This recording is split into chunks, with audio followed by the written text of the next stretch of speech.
Yellow. How are all of you? Doing good. Lady. Let me go get my sweatshirt on 1 second. Okay.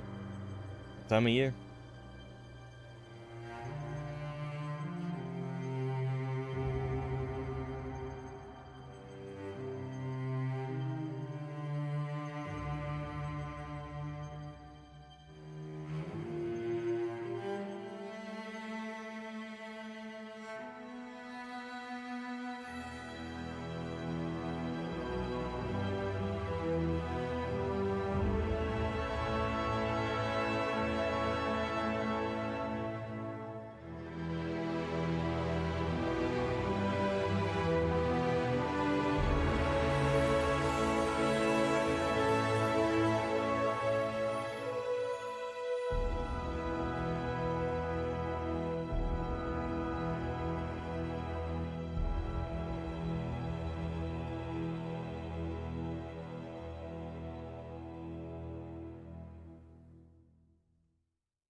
All right, here we are again.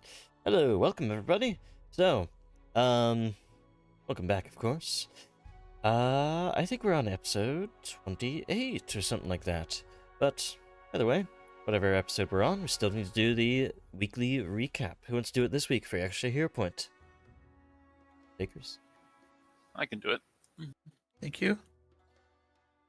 And so, previous session, we had just ended up defeating the Silk Wasp bandits at the bridge, and we managed to save a couple of them from their fates of being killed. We interrogated them and removed those strange wooden bulb-like growths on their neck after some work dispelling and with some medical assistance. And they told us that a strange creature had inhabited their camp and converted all of them. We followed the trail back to their camp, and we discovered that they had been taken over by a creature called a Hong Magai, I think is how it's pronounced. But basically, it's a vampire, a Nindaro vampire. And she had taken over everybody in the camp, we believe, on the instruction of Kugapti to spread chaos and cause issues in the nearby land. Well, we took care of that issue, and we let the remaining Silk Wasp bandits go free, and they all scattered. They went someplace else, and we probably won't have to deal with them again. So, we returned back to Willowshore and did a bit of work before going back to the tea house to find that we had a rather unexpected guest who I can't remember the name of. Did the creature have a name? I can't remember. It was a little Dwemer cat named uh, uh, Amai. This one, right? Yes, we found that there was a creature in our tea house waiting for us, an emissary. It talked with us about what to expect from Ren Meili's visit and that she was coming to visit here in a week. And we learned that Amai was working with Yumi to some extent to maybe monitor us. We're not exactly sure, but they knew each other. They had a connection somehow. So the group decided to spend a week preparing the town and preparing ourselves for the Ren Meili's arrival. Yuga, with some very good rolls, discussed with the townsfolk what it might mean to be under the control of Ren Meili, and they were quite receptive to it, from what I remember. And Yuga put a lot of their hearts and minds at ease that this wouldn't be the end of Willowshore. It was just a new age where they have to adjust and grow. I don't remember what Bozin did during it, unfortunately. But Shugo and Lydon went up to the monastery to see what the status of the place was. Everything was decrepit and ruined along the way. All the shrines along the mountain were destroyed and decrepit. And we found that the shrine, the tree there, was not doing well. It was dying. We also found evidence that vampire very likely came from the monastery. We found the remains of some animals up there. But I believe that is about it. Oh, I think Bozin I did what was you researching. could. Yeah, you did what you could to learn about Ren Meili and the world outside as a whole. I don't know exactly what you got from that. You can probably explain that though. Mostly that a lot of what was being said was true compared to other Dorgomu for compared to other Dorgomu, she was entirely and completely more gracious. Now, was she nice? Probably not, but she was much less likely to take action on behalf of pettiness or revenge over something slight. She's not going to be a oppressor that Dorgomu are known for. At least, not in the same way.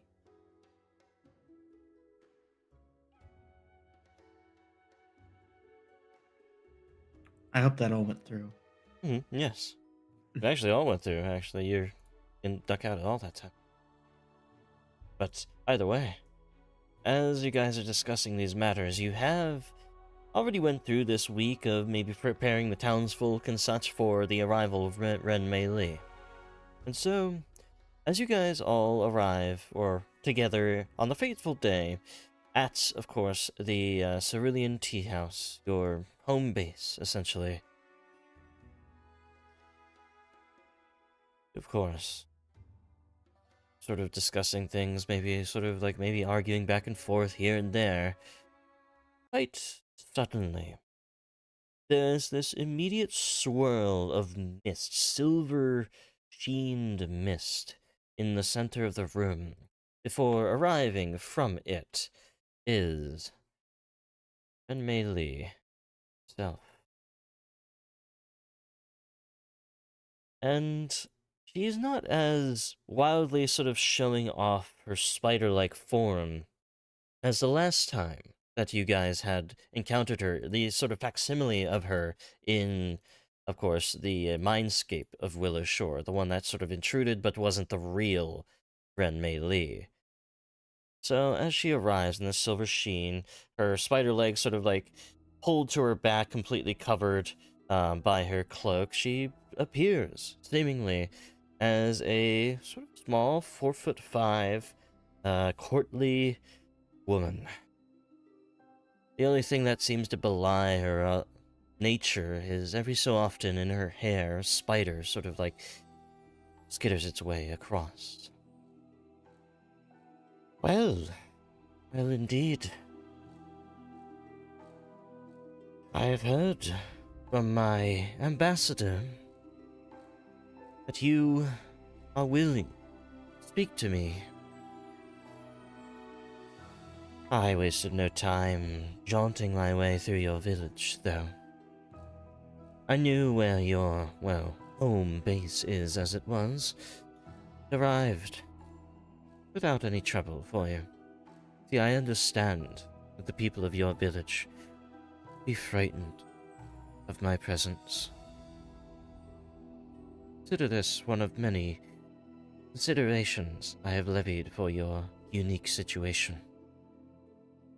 We begin. It was indeed very, very considerate, and we are grateful. I appreciate it a lot myself, and it's also a pleasure to finally meet.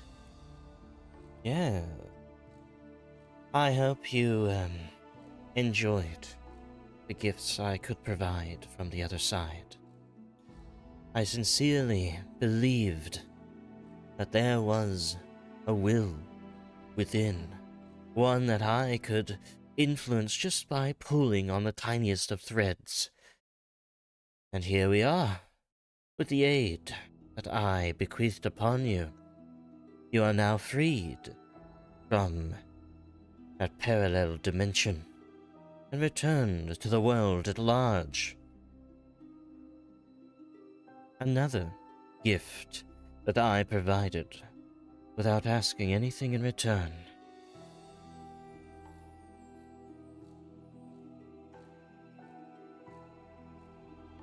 Now, with So all my of guess that, was right then. yes, You tipped the scales in our favor. And we do have you to thank for that. well, with that in mind, formal introductions must be made. I am Ren Mei Li, the real one, by the way, not the facsimile that I also pushed into that realm as much as I could, just so that you are not surprised by my, my appearance before you all now.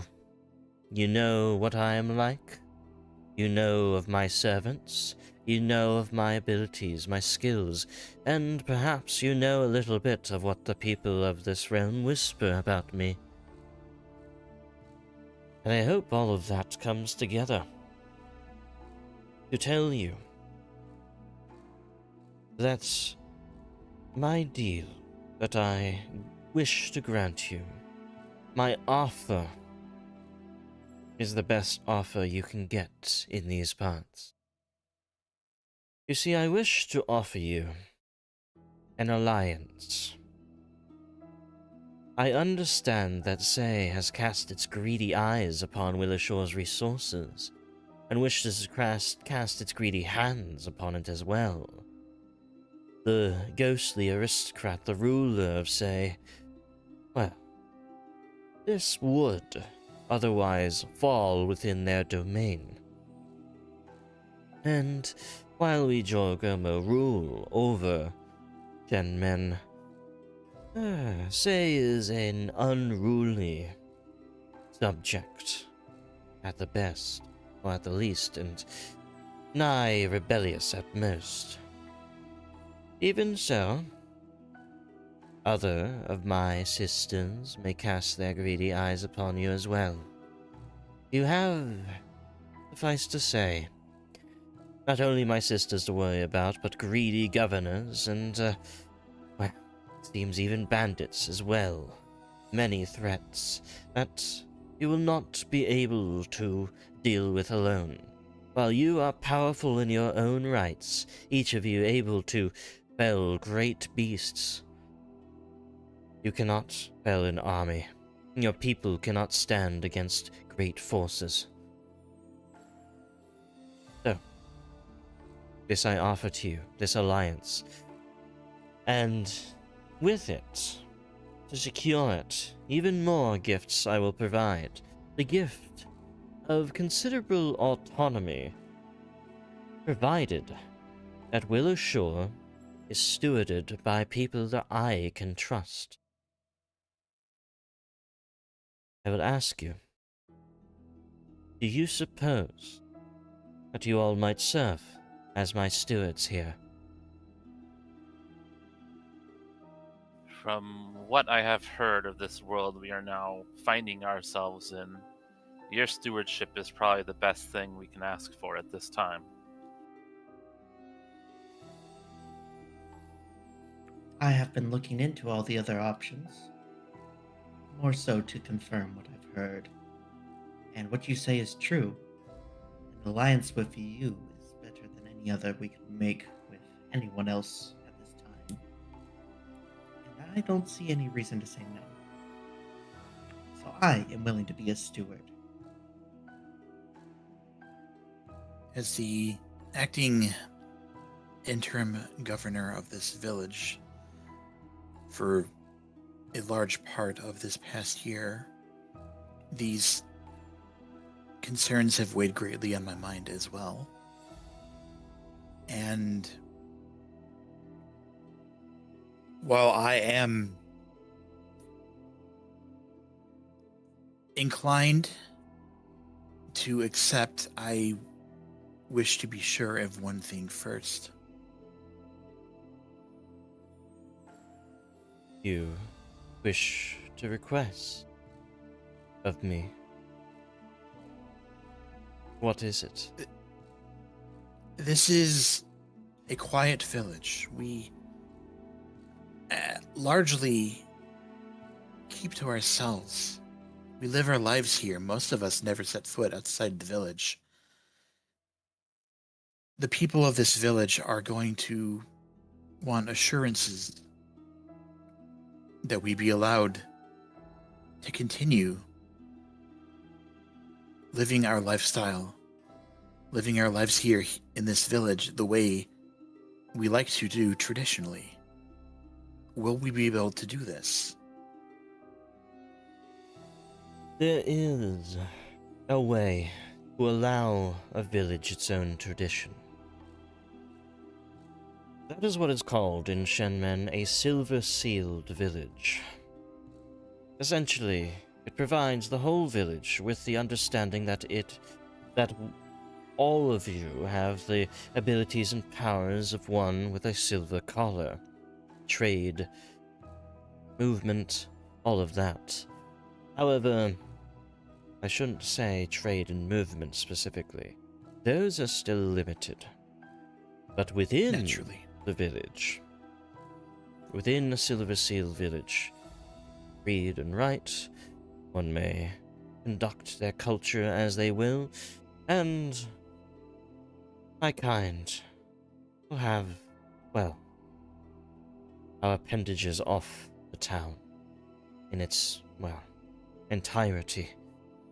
We will still, of course, require taxes. We will still require levies in the case of war.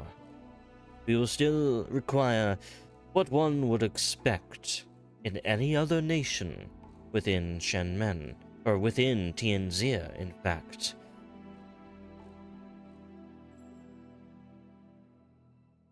How would we go about securing this status for Willowshore? I will be able to grant it to you. Should you... well... should you prove yourselves to me, while I could just give you the stewardship of this town, I must know that you are trustworthy, that you are able to follow through with your loyalties. That seems fair. You only know some of us. We have seen more of you than you have of us. Earning Yeah. trust first makes sense. On that note, I believe it is time to discuss the 5-season treasures. Tradition demands that new stewards complete a ritual to prove their loyalty, courage, and capacity to serve as ambassadors. Such people must be acquainted with their citizens and concerned with their welfare. We all know too well what happens when those considerations are ignored. You see, as opposed to my sisters, I believe that good, honest governance will reap the most benefits. A town, well, cruelly ruled with an iron fist, one in which people are afraid, uneducated. Well, they will not rise up against you, but they will also not provide you anything. So I must, of course, ask you to do this ritual. But you see, honoring this ritual of the season may prove to me that you have the capacity, in my mind, to rule and to provide to me the best that you can of this village. So none other than seeking the 5-season treasures comes to mind. 4 of these treasures symbolize the 4 seasons of life, to symbolize that a worthy ruler keeps their pact year-round. The bright bird of spring, the fiery flowers of summer, the sweet fruits of autumn, and the spiced tea of winter. Once gathered, these gifts of the living must then be offered to the honored dead, to gain the blessing of ancestors and guardians. This is the 5th season, a season beyond mortal life. If the ancestors accept and grant their blessing, then all you need to do is swear fealty to me, and the stewardship is yours.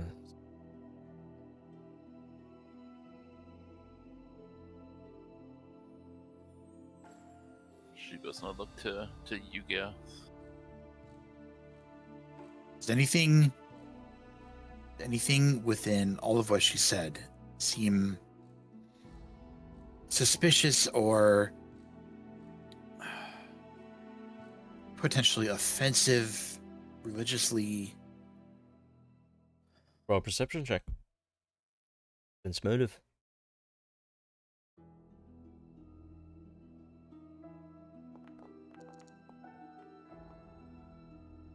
Solid. I think I can trust that result. Yes. It all seems authentic. From everything you have heard about Ren Mei Li, she is different from her peers. For one, she can at least tolerate the presence of Tengyun. And I noticed that I'm not dead, yes. yes. And she seems to believe truly in the idea that people governed without an iron fist and are actually governed, well, nicely and respectfully, will produce more. And she sees these 5 seasons treasures as an opportunity to decide if you are the right ones to guide the town towards that. Because otherwise, she could just rule with an iron fist, demand people, toil until they're dead, stuff like that.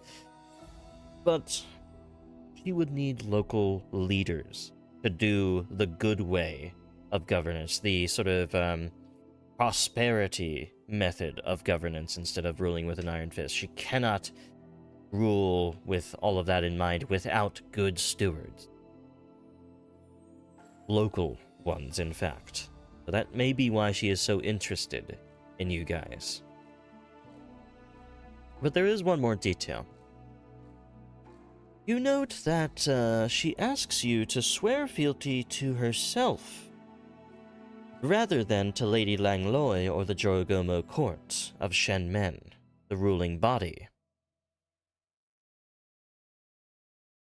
Which, technically, all who reside in Shenmen should be, well, owe their fealty to Lady Langloi, or at least the court of Jorogomo as a whole. I see. That's interesting.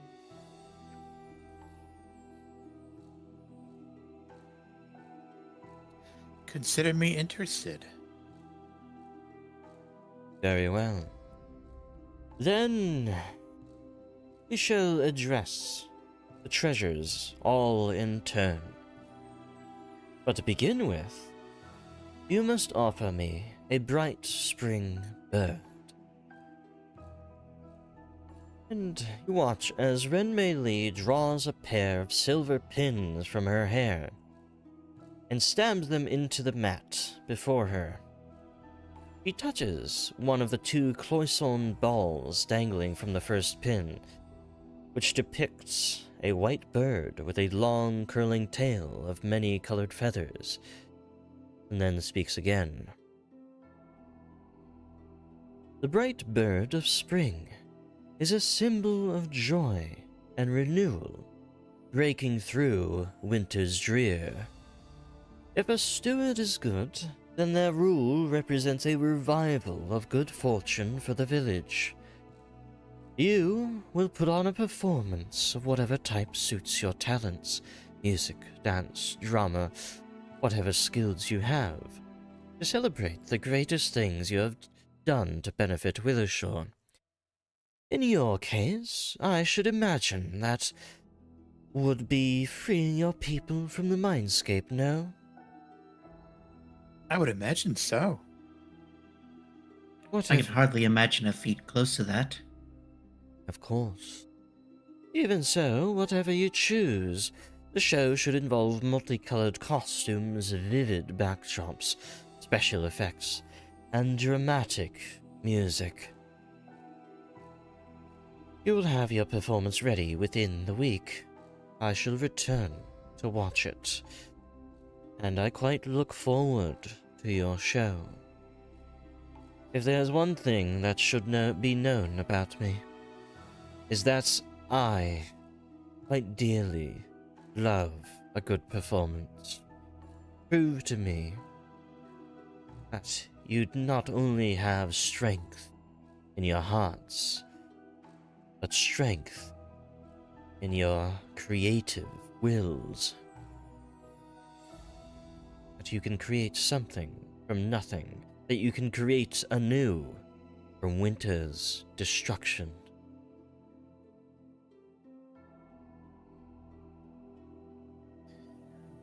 So we are seeking this bird as well as this performance. The bird No, can be... No?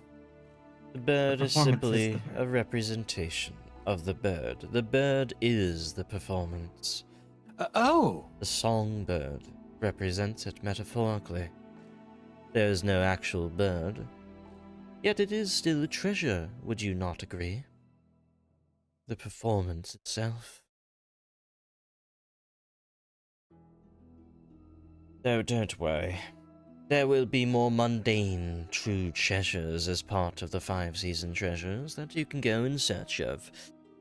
For now, though, you must deal with a simple metaphor. There's one thing I would like to bring up before we move on. Very well, what is it? We have brought from the mindscape something else that requires your immediate attention. And what is that? The monastery. There is a creature there, bound. It is a threat to this whole entire realm. And we believe that the creature also does not approve of our alliance. A recent problem made that clear. I have been made aware of your dealings, of your issues with this creature. Unfortunately, I have much other matters to attend to. I trust that if you have gained such a massive feat of bringing your home from the other side with not nary a soul lost, that you can deal with this monster.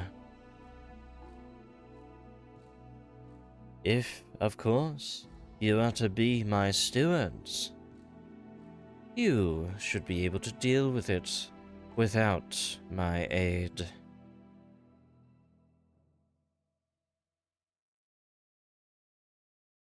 Even Very so, well. I will let you know that my gifts to you, I promise to you as the steward of Willowshore, I provide you an unexpected benefit in your endeavors against Kugopti. Though I do not wish to spoil the surprise. It's been a boon so far. So a better, more concrete alliance would do more. I can only guess. We needn't know yet.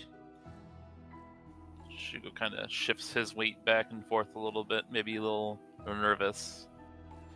We will take that into mind and let you know if anything worsens.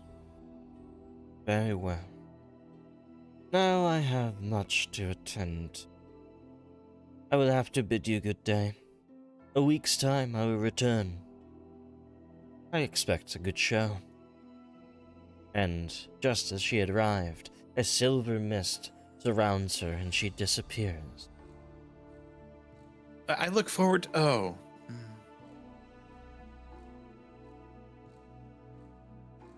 Leaving you Well, all. that was certainly interesting. And very good. Better than I hoped it would go.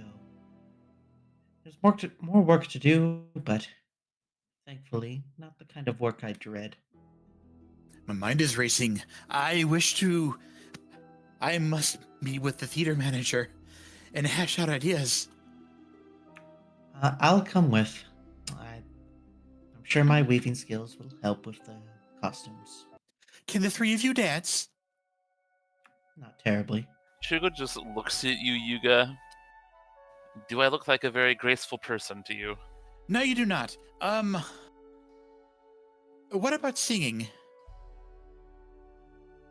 I'm more of Because a we have to perform.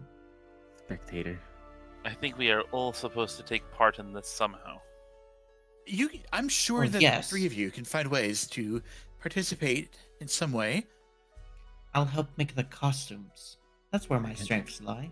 That would do well. Well, I've gotten familiar with working with wood, sprucing up this place, so I can probably work on props and backdrops. Effects? Well, that too, actually.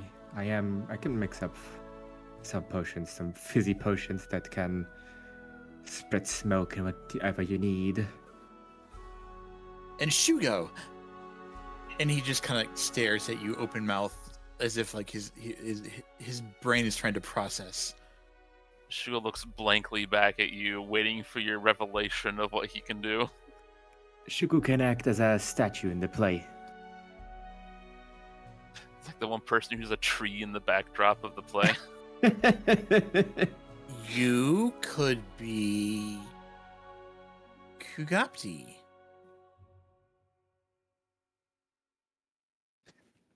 I am scared of the stilted performance Shugo is going to deliver.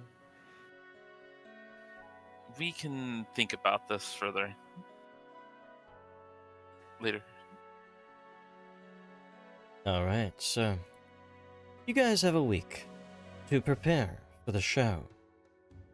I would like to ask each of you, in general, what you are doing to prepare for it. As of course, you do go to Kazuma Ono, the theater director, and, well, present it to him, I suppose. Yeah.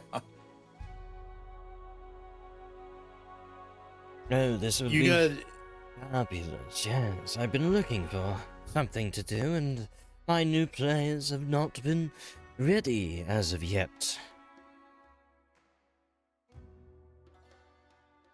We will need to put on something quite spectacular for Ren Meili. Yes, but as I heard, you'll have to do much of the work yourselves. I can, of course, direct in the, what is my place called? Uh, the theater. Yes. I can aid you, however you wish. And to put on a play for such esteemed guests. Perfect indeed. Doesn't your pulse race the thought of this? No, quite certainly. Quite certainly. We have not been able to put on a play for visitors for, well, what doesn't seem like too terribly long a time, but it seems like it was over 100 years since Willowshore has put on a play for the outside world. Certainly feels like that long. So, go ahead. Make your preparations. I'll be here if you need anything. With that, I should ask again, what are you guys doing for the week to help prepare? Oh no. I am definitely helping via crafting or society. Society to bring up the tales that we had to make sure the story's right, accurate, and maybe poetic. And perhaps crafting to get costumes ready. And the stage ready. Okay. Go ahead and choose one thing to do. That'll be your role for the week. Leonon, is your crafting higher than 21? No, it is exactly 20. Okay, is your society higher than 24? No, absolutely not. Okay, I'm gonna go with society.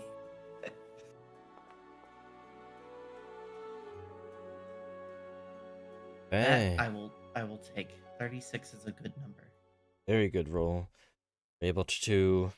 What did you describe for your society again? I'm sorry. Pulling up on the lore and the recordings of our adventure to make sure that the story is both accurate and poetic. Very well. You were able to pull together from, interviews with many of the residents of the village, of the elders and people you saved, all sorts of events that occurred. You are able to absolutely pull it all together and make sure it is exactly correct, accurate, and authentic, best of all. And poetic, of course, for how did it make you feel to be saved? And, you just put together sort of things where, well, this person, they just had a child born, and it was essentially born into this terrible world, and that, all of that, you put it all together to make it a very poetic, very, well, pulling on the heartstrings sort of thing for the people of the town. So, with you done with what you do, I'd like to ask everybody else what they are doing. Well, I'm doing what I'm probably, expected to do, in that I help with preparing props, backdrops, and maybe some, potions for potential special effects. Alright. And I'm using my crafting.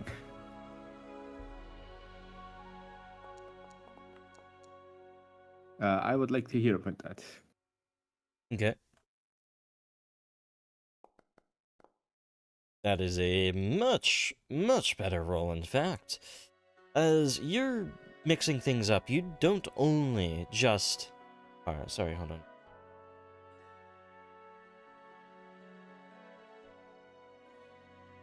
Hold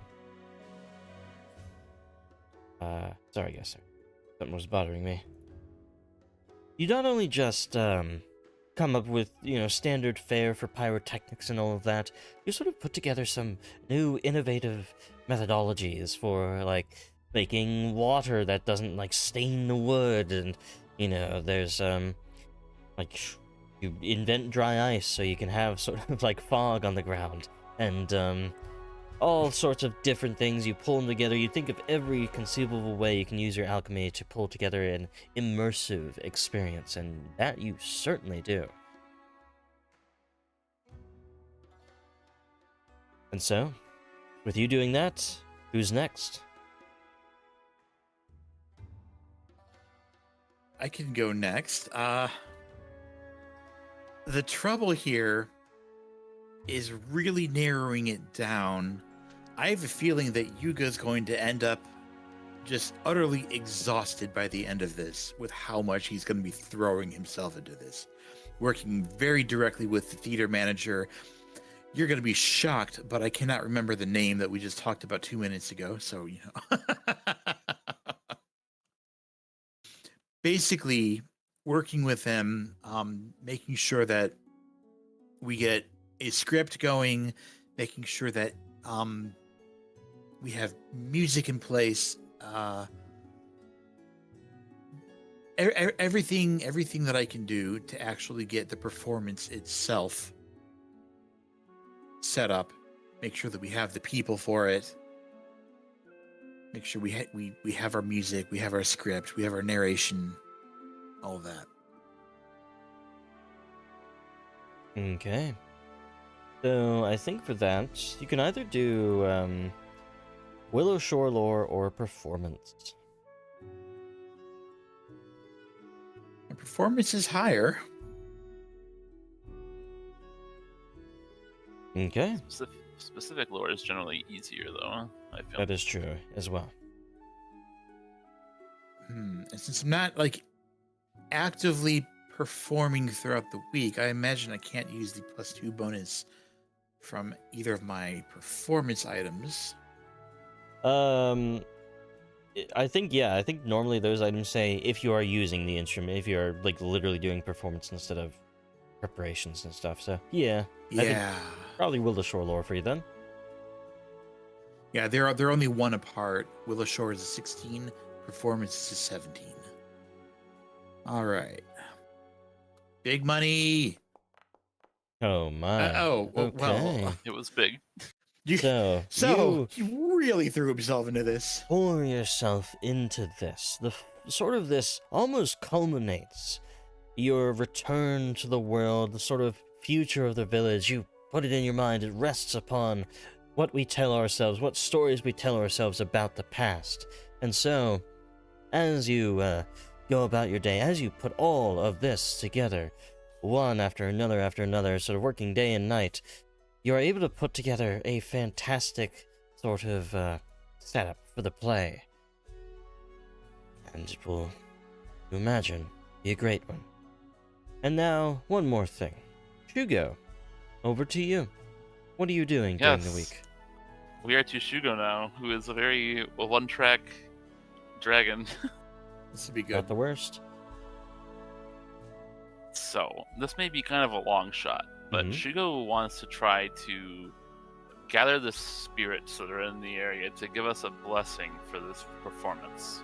Maybe some sort of good luck blessing. Okay. Yeah, that works. Roll me for He's that. a spirit, so A nature check.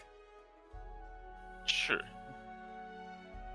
Like, he'll get Ugly Q, and he'll get Ibushi and everybody in the Oak Spirit Tree, or whatever their name is. I'm gonna hero point that.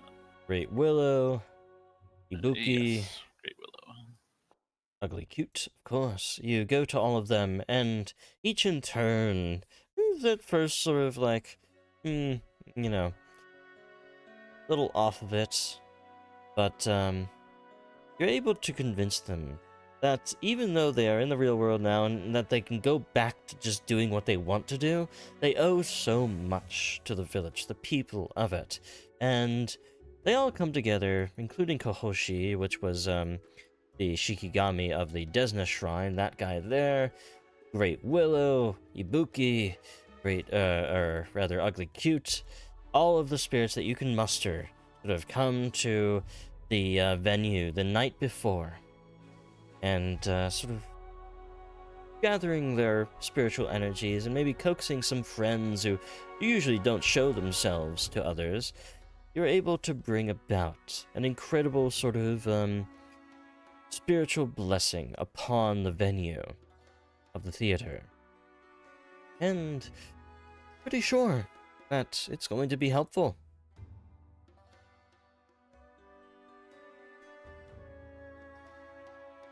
I'm honestly surprised that worked. Did? I'm very thankful for all the spirits we've met along the way. And so, as the week comes to an end, you all sort of gather in the theater with all your preparations made. And as people are sort of filtering in, see Kazuma Uno sort of like directing people in. It was supposed to be, well, the, what I've been telling you all about, the Chronicle of the Water Weaver, but, I'm not quite finished with it yet, so tonight we have something special from our esteemed, well, heroes of Willowshore. A performance not only for the denizens of the village, but who are, perhaps, great benefactor Ren Mei Li. And as he says that, right on cue it seems, Ren Mei Li arrives in a swirl of silver mist. The people of the town sort of look on in awe. They've never seen someone so courtly, so graceful in their stride. And she, of course, again takes great pains to keep her spider legs at her back and under her dress. That nobody is frightened by her presence. And as she arrives, she takes a seat in one of the high booths away from the crowds, of course. Get a better view, of course, of the ongoings. And, he simply, quietly sits down, alone, and away from everybody else, looking on expectantly to the show ahead. And so, as Kazuma Uno, as the sort of director, sort of puts on maybe a little bit more of a speech and sort of all these sort of startings of a show, he then, without further ado, he sort of gives a bow and steps back. The curtains open wide.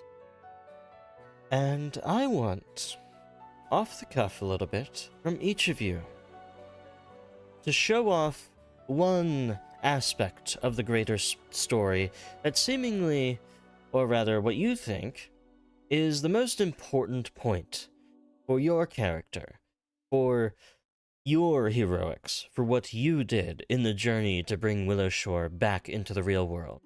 And you can use any skill that you think is appropriate for your personal side of the performance. Of course, there are many sort of parts of the performance where you're all together, but I want one from each of you that is your own. So, anybody have any ideas to start us off?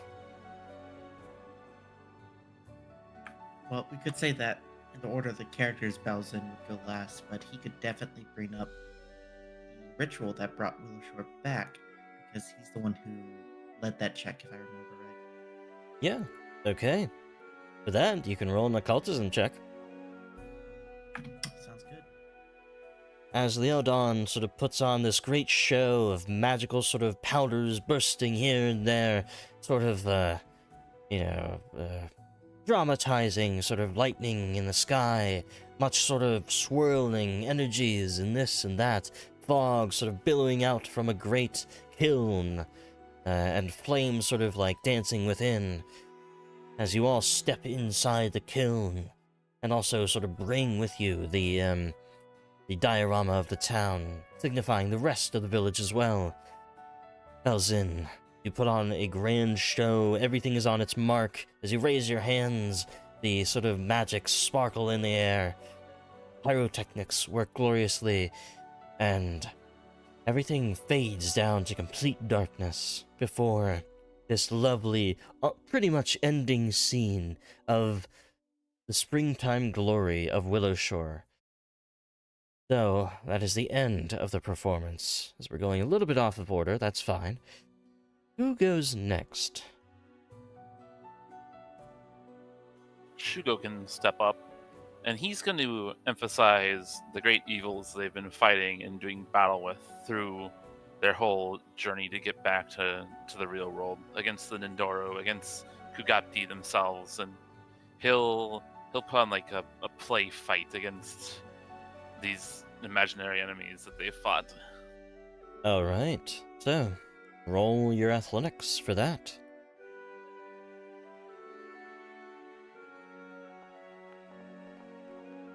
With Shugo, representing the great and terrible battles that you have had, the climactic battle in the sort of bottom of the monastery, the trials and tribulations along the pilgrim's path, the defense at early of Willowshore, as the fall season, or actually the summer season, began things off, and the many, many, many enemies, ghosts, terrors of the Nindoru, undead threats that you have faced along the way.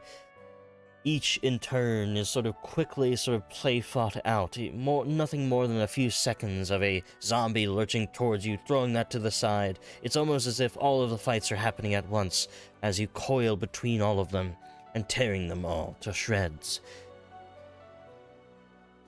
And quite an excellent reenactment it is. Now, Leodon or Yuga, which parts of the story are each of you espousing in particular? Aaron is probably just going to, perhaps bring up his whole first little obsession and then, the tea house. In that it's offered a nice little recluse for everyone, and just has served nicely as a base. Perfect. You can roll your tea lore.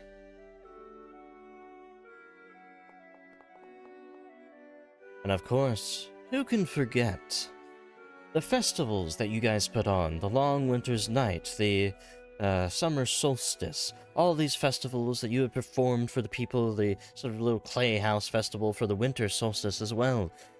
And of course, helping Mama Bao's shop deal with haunts and all of the things that brought so much hope to the town are what you are sort of espousing in your portion of things. The fragrance of excellently crafted tea wafts throughout the theater as great steams rise and fall of foods that, certainly drive a few quite to hunger amongst the audience. You show everyone that side of things. The country living, the hope that you all never forgot about. And it's pretty good. Put on a good show for that. And finally, Yuga. What part of it all do you take part in? Things that I've been thinking about the most right now are like all the times the village itself was in danger and people had to come together to deal with some kind of a threat, to protect each other. The way we had to take back our bridge, the way we had to save people when houses were being destroyed. All of that, The community. the whole community aspect of it all, I think has really stood out the most for Yuga. Alright. You can roll for this. Diplomacy. Pulling on the heartstrings. The community. Even having some cameos of those in the audience. People playing, sort of dressing up as the old crotchety old Matsuki, or the cat Yumi jumps in, and it was planned that somebody else would play the part of Yumi, but Yumi almost has become a mascot for the town and would not want to not be part of this themselves as they rush about, stealing little things here and there. And yes, there's a lot of raucous laughter too from people's sort of like these caricatures you write of the people of the town, the, characters, the personalities, the community as a whole. You put the spotlight not on yourselves for this, but on everybody else. was done so much to keep the hope alive. And so, with you all conducting these many sort of facets of what mattered most to each of you, after Baozin's final ritual, the whole thing comes to an end. And as everything fades to black, and the springtime scene over Willowshore emerges, free from the ever-present mists, free from the confusion, free from the threats, you all step out, take a bow. People of the crowds stand, jump from their seats, give you all a standing ovation. For a long time, over a minute's time, people are clapping and cheering and calling out thank yous and bravos and everything in between. It's not long before it turns not from just an appreciation of you all, but an appreciation of each other, people clapping each other's backs. This commemoration, seemingly, of the town's past, its struggles, and what the future may lie, has brought people together even further. And people start to filter out. People sort of arm in arm, hand in hand, children riding on mothers' shoulders, and fathers sort of playing about.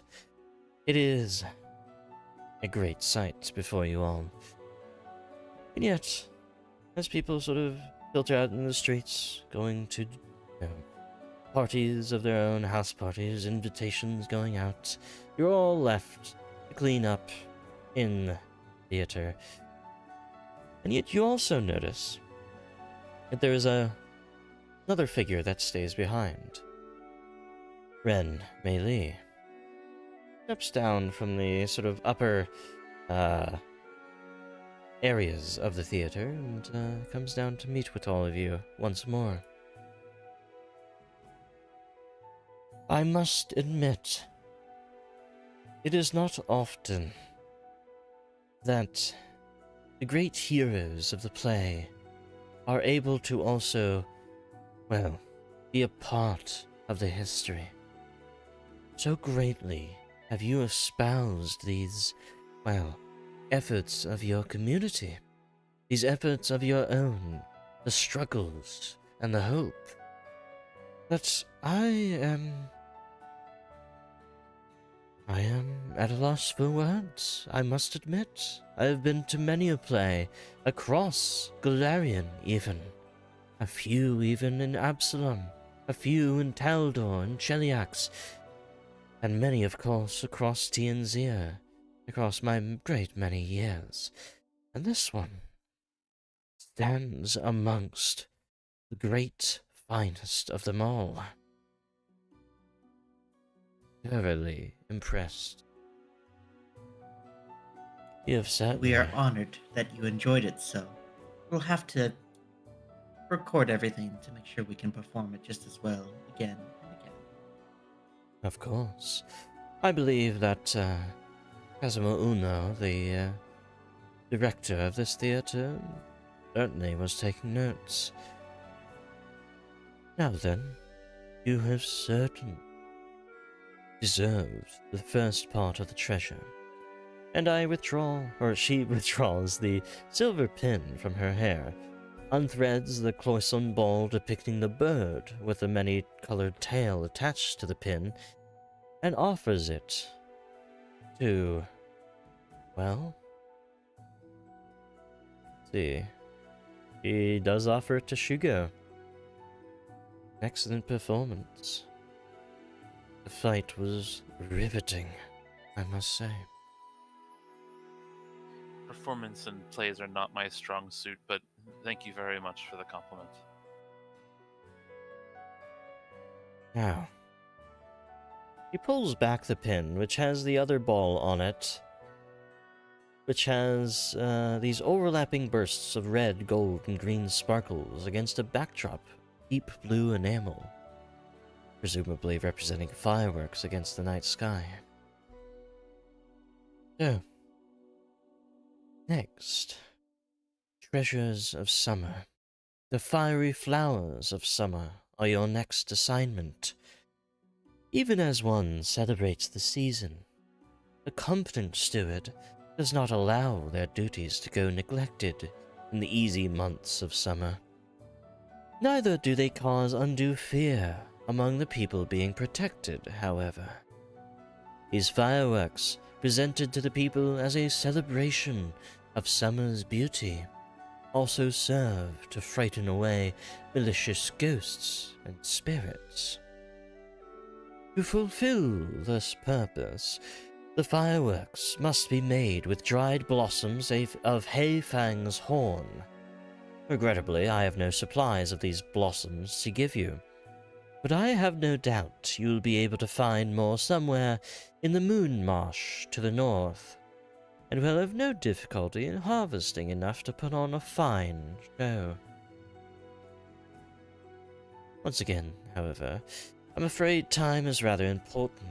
Shall we give it another week? We shall. Fine. Good. I look forward to seeing what you can do.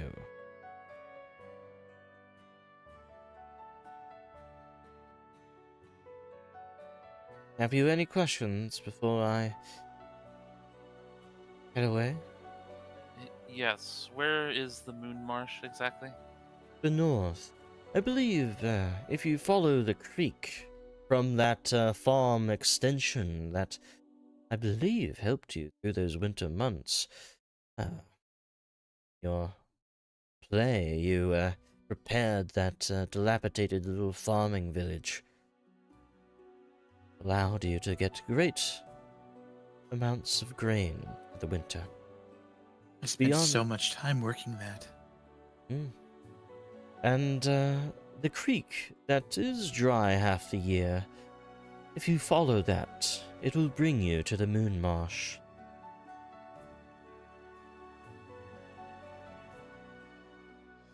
Thank you. We'll be prepared for you in another week's time. Very well. Put on a grand show. As she disappears into a silvery mist once more. Being able to disappear at will is quite a useful ability. Or appear. I must confess something that I'm reluctant to speak out loud, but I feel I must. I think I'm beginning to like her. I thought you were going to say that. Is it her love of theater that is getting you to not shiver in fear?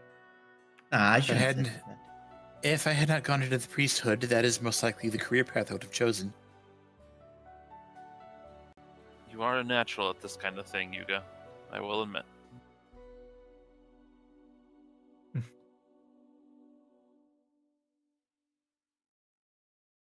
I only hope that she keeps her word and that the village does prosper safely.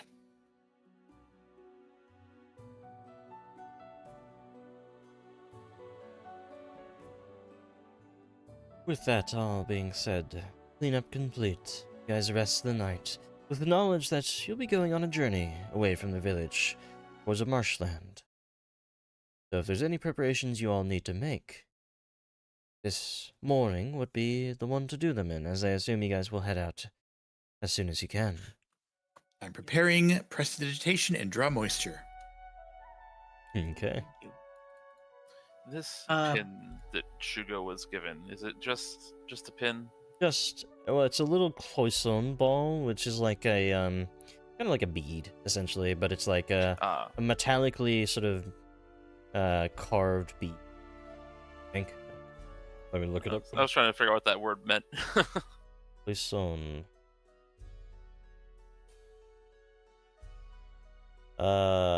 Let's see. It is decorative metalwork. Yeah, it's decorative metalwork.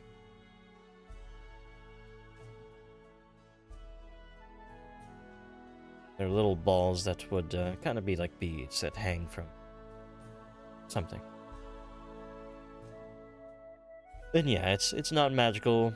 It's just part of the treasures you need to get.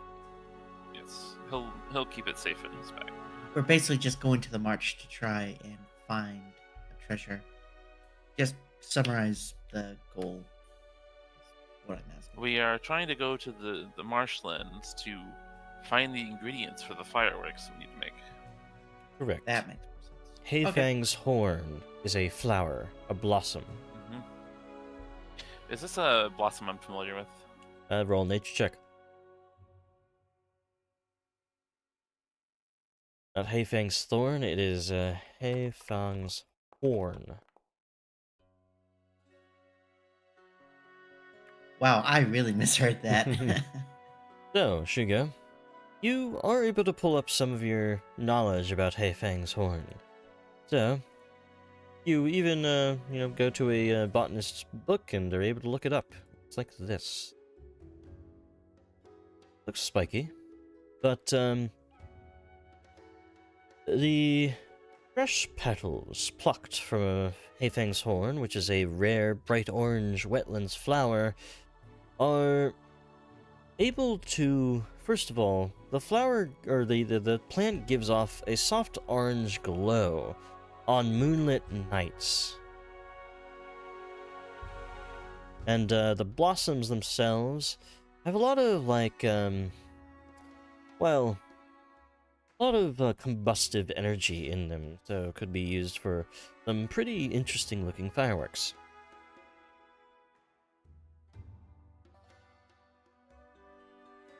Does that mean they're dangerous to handle? They're not dangerous to handle, no. They have to be mixed in a certain way to be fireworks. I could identify these flowers quite easily. I don't think we should have any issues finding them.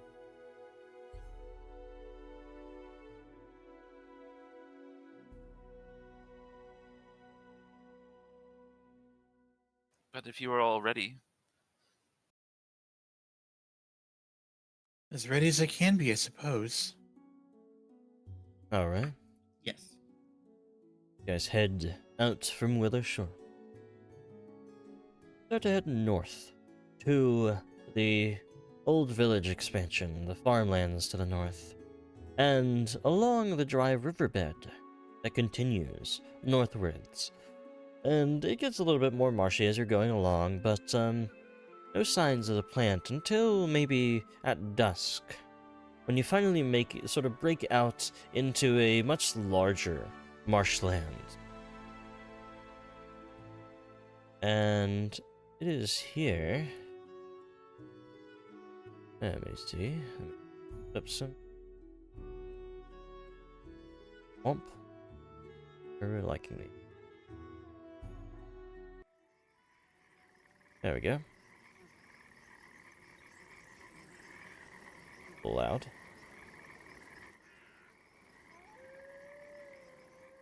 So, head out in that direction. Get to the Moon Marsh.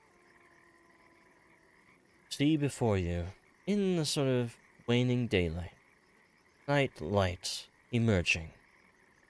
There are many patches all around the marshes, here and there, of that soft orangish glow that rise from the reeds.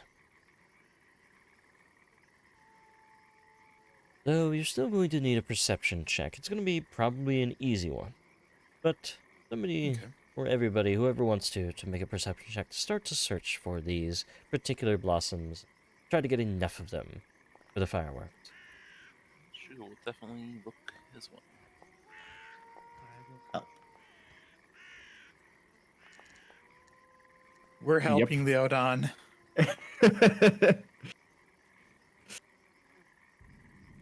Oh, yeah, that's helping. So, as you guys are able to find a few, you start picking them. One of you notices, in fact, it is Balzin that notices, that there is a rippling in the water, and before you're able to really start your investigations into it, that ripple sort of erupts from the water, and standing upright before you, well, not really standing, but slithering upright before you, is a strange creature. Creature that looks half man, half snake. Oh my. I think the it's not half and half quite.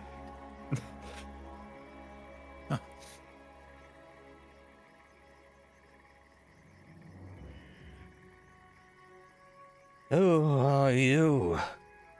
You enter my domain. These marshes of the moon, their waters are being disturbed by your ilk.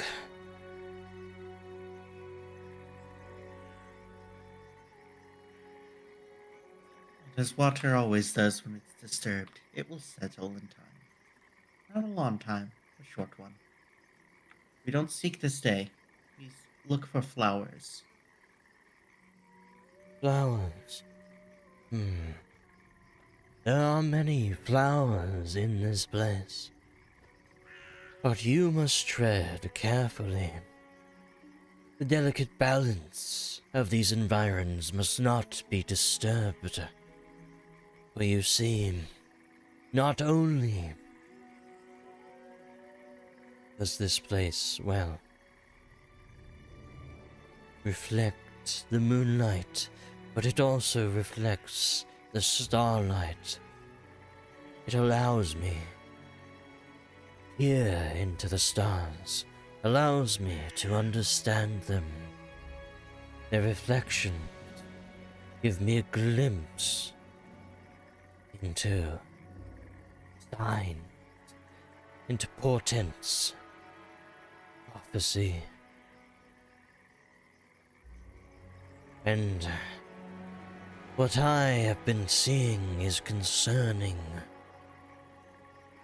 Are you perhaps responsible, either intentionally or unknowing, for the creeping chains that I have seen reaching for the natural world, like hungry vines?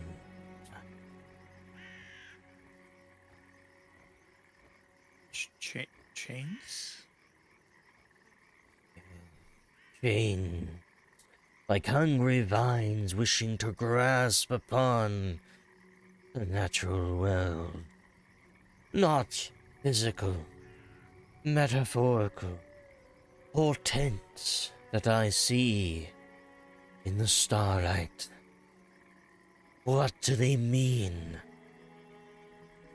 Are these chains red? They have no color, but they are certainly evil.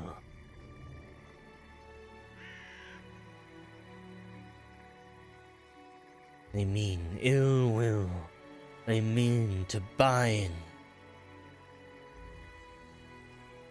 They mean to take away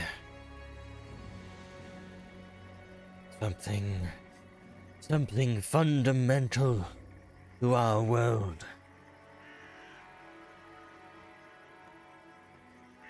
Why do you think they are red? Why would you say red?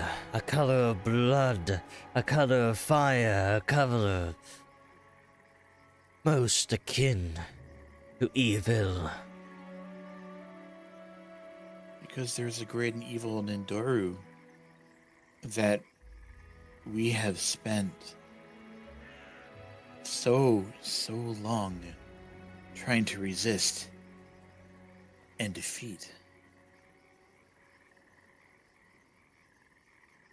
Then, if a Nundoru fiend of great power is encroaching, it has encroached quite rapidly since last spring. I know not why, but it has remained. It has encroached. And it has not shown any sign of stopping. Again, I say it is light, an almost imperceptible corruption that probably is not happening just here, but all around these woods. This region as a whole. It is not stopping. What is to be meant? What is to be done about this? We are taking steps to defeat this evil. And it will be defeated, I can guarantee that. Roll me a nature check. Okay. And you can continue. I'm gonna use your one.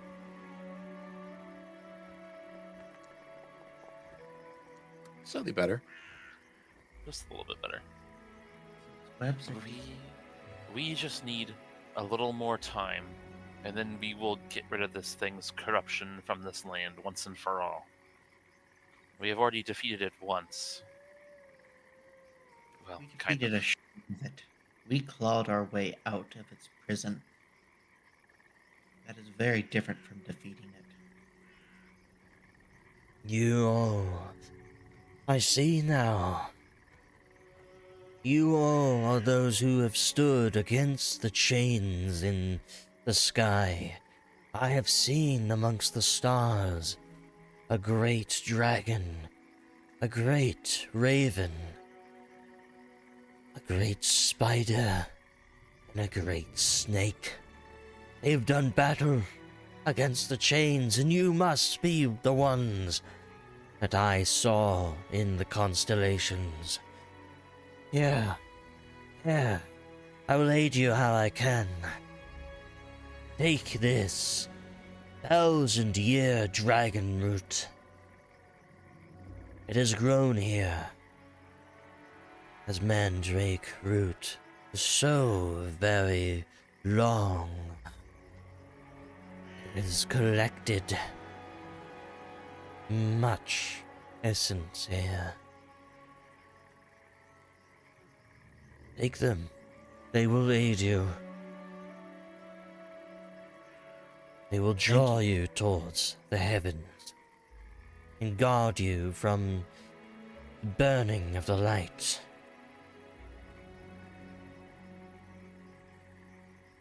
He offers you 2 of them with a natural 20. These will be very useful. Is the marshland here going to be okay with us taking them? Yes, they will. Especially if you are to aid the marshland. And on that note as well, if you are to gather anything else, gather only what you need. I trust you, as you know much about the natural order.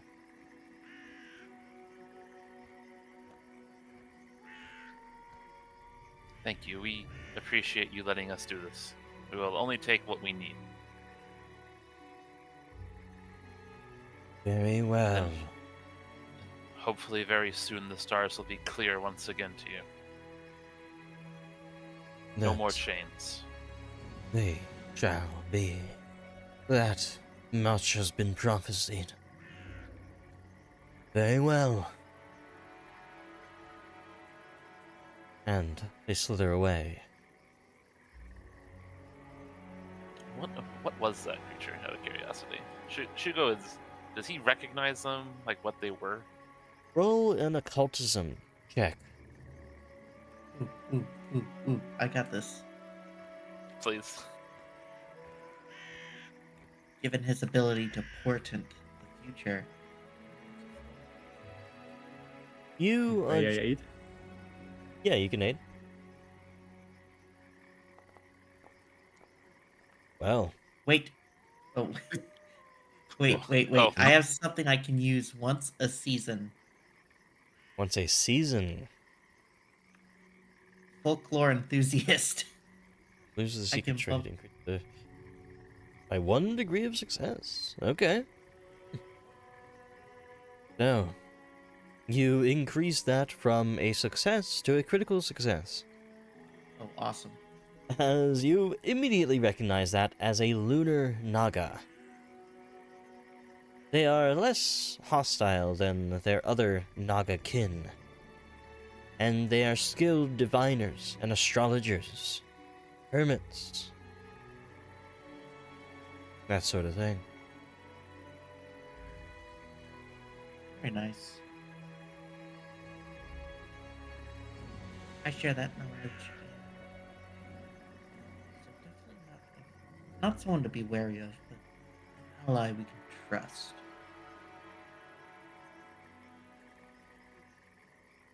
Interesting, though. Thank you for sharing the knowledge.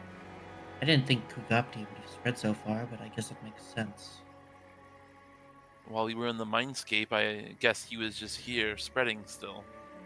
Absolutely. Given what you saw of that tree, we don't have as much time as we want. Plenty to secure this alliance, but we'll see what Raymaidley has that may help us. Yes, once this is done, we need to focus our attention. Let's I see. cast a spell on the group. Oh, Water walk. okay. Uh, Now, you are not disturbing the waters nearly as much. I do need a nature check now to find Heifeng's horn. Enough for the fireworks. all right, I will do that. Oh I was man, about to roll, then I saw 20. Okay. rolling really well today, guys. So, you're able to find quickly, easily, deftly, much Heifeng's horn. And gather it all up and leave before the swamps are disturbed. Though you'll probably spend some time at rest before you head back to town. Yes. I can cast it twice. So 2 total hours of it. Either way, it's an easy trek. There and back. Willowshore proper.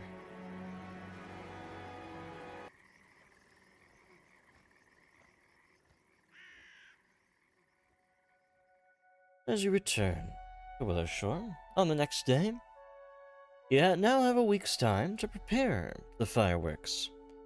And so, as from what you guys know, you can probably rely, of course, on crafting, but you realize that you could also maybe use some of your magical knowledge, arcana, nature, occultism, religion, to enhance the display, and of course, performance would allow you to make sure it goes off artistically. It's sort of launched for a spectacle. You guys have been a week. Each of you doing? I would like to search for ways to further enhance the fireworks. Maybe, like you said, maybe like some magical way with nature, or find other natural ingredients that we could add that might change or affect how they explode. Very well. I think there's nothing better for me to do than to craft. And surprisingly, the alchemist is probably also gonna invest his time to play with some gunpowder. Alright. Trugo, you're able to sort of mix together a few other ingredients, some other herbal ingredients that you know of, that will give the fireworks more vibrancy, maybe different colors here and there.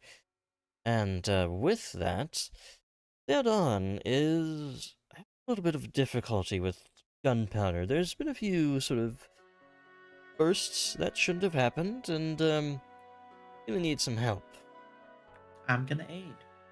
Okay. Or rather, not aid, but making your own yeah, roll here. my own check. But So, Balzin, you're able to put together the fireworks themselves, the gunpowder, everything required for the actual display. Quite well, quite readily. That leaves Yuga. Wow. I could bless them somehow, or I I could was get thinking involved the with the same thing. performance. I mean, you could always like arrange the fireworks show.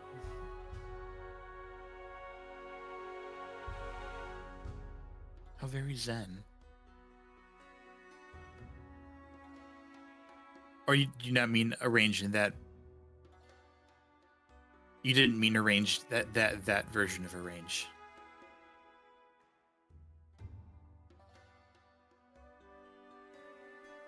Like determine when they should go off and that kind of stuff, and like the patterns. Yep, that'd be performance. I'm gonna do it. Sure.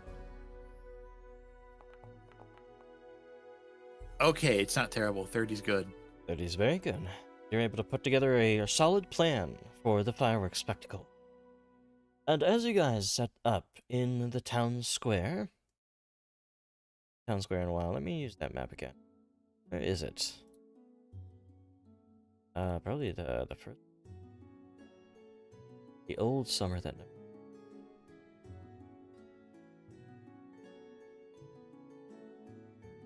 I always get like a dopamine burst when I see my own maps.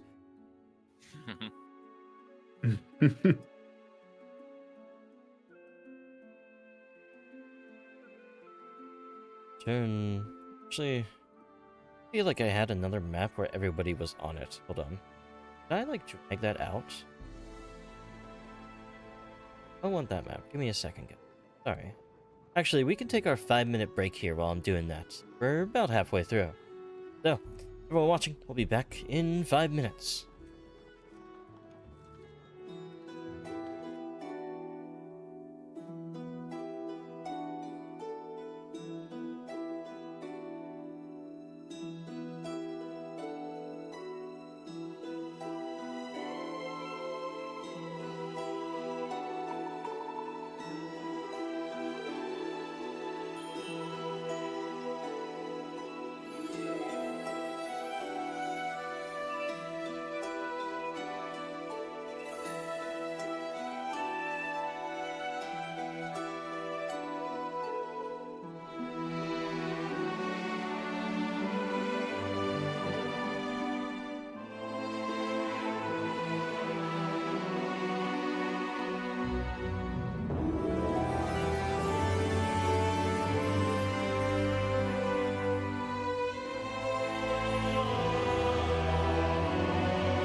And welcome back, everyone.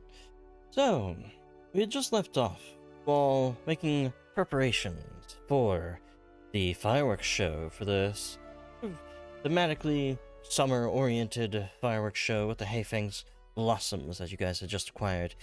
You earn more of the favor of Renmei Li. And eventually, the night comes where it is planned to go off. So, you guys head down later in the day to downtown Willowshore, where it is going to transpire. As you get I here, am back. welcome back. The whole town has gathered.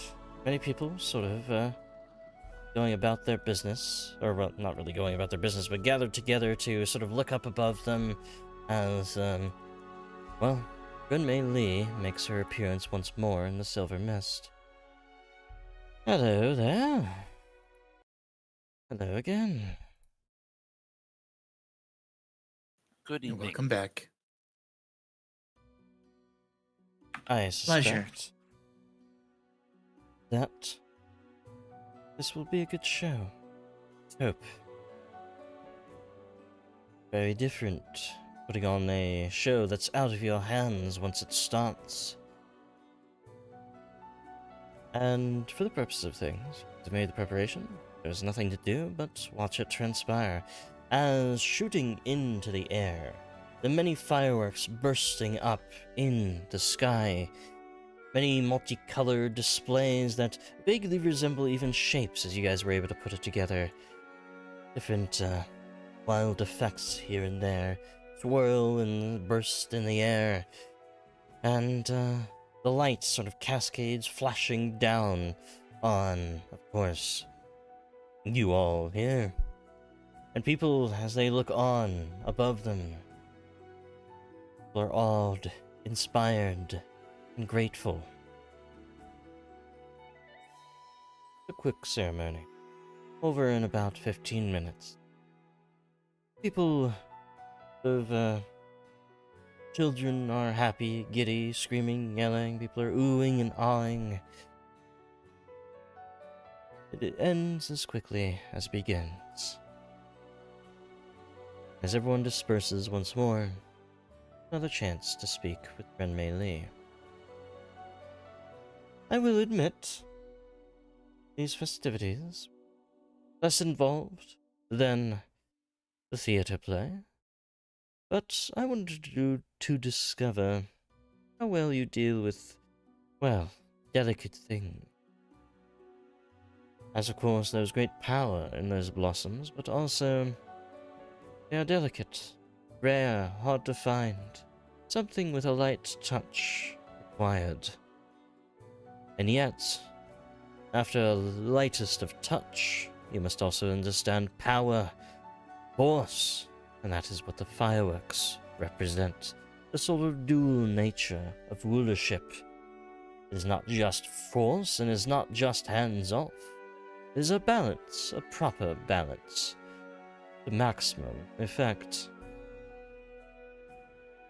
I think it's also about trust and trusting that those who did what you cannot are able to do what they must. I'm not speaking this very eloquently right now. My mind is on those beautiful explosions. You don't need to always speak as eloquently as I. I can speak for you, if that helps. So, I congratulate you on the magnificent display. Here, and she pulls again the silver pin, though this time it also still has 2 poison balls. She plucks from it the sort of multicolored one, the fireworks ball, and hands it over to you guys. Yet the one that remains on her silver pin, as she deposits it back in her hair, shows one with strands of colored silk that carry the scent of apples. Now that you are eager to learn of your next task, the sweet fruits of autumn symbolize the steward's willingness to gather and wisely stockpile resources for the coming hardships of winter. I know, and perhaps you do as well, of a grove of particularly delicate apples that grow not far to the south. But no one has lived here for so long that I fear the grove may have become home of something particularly disagreeable to those of my persuasion. We are some months away from apple season, but if you begin the work of restoring this grove now, come autumn, you'll be rewarded with sweet fruits indeed. And if this disagreeable element can be punished, all the better for it. Again, I give you a week to accomplish the task. I wish you the best of luck. Thank you. We will see to it that the grove is safe again. What kind of disagreeable element are we potentially dealing with here? I'm not quite sure, but it surprised me that nobody had attempted to cultivate such magnificent sweets. It's a treasure trove, that grove, yet no one dares to tread within.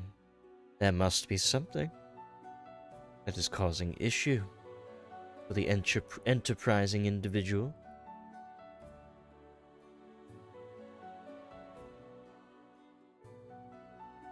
I bid you well, then.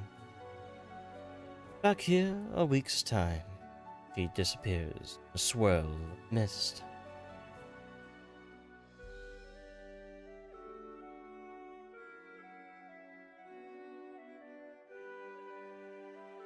What do you suppose it could be? I'm sure it has some sort of link to Gopti. I'm sure of it. I would not be surprised, but it's hard to know for sure. I have a doubt feeling that she sent us up to that marsh to hear more. I just hope she isn't putting us up to something wicked. I wouldn't think she would. That wouldn't serve her interests. She seems pragmatic. She's out for herself, but from what I've seen personally and what I've researched, often what she does for herself benefits others because that benefits her in the long term. I don't think she's not trying to deceive us or hurt us. That doesn't help her. We're better as allies to her. Was she trying to show us something with that marsh? Maybe, maybe not. But either way, we know more now.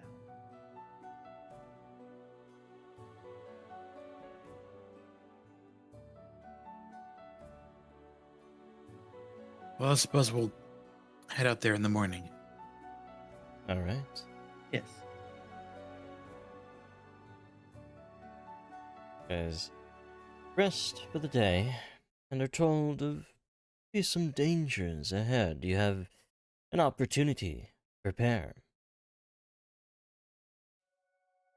and you may cross the river with your token if you are prepared to go. Shugo's always ready. I think I'm Mhm. basically prepared enough. I'm gonna double check a couple of my spells. Sure thing. Won't take long. I set my water walkings back to what they were.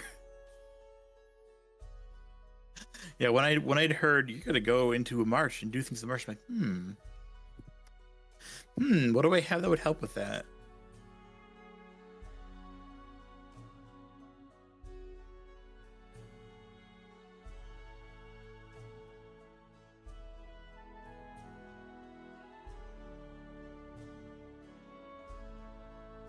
I'm gonna expend a second level spell slot to give myself more charges on my wand.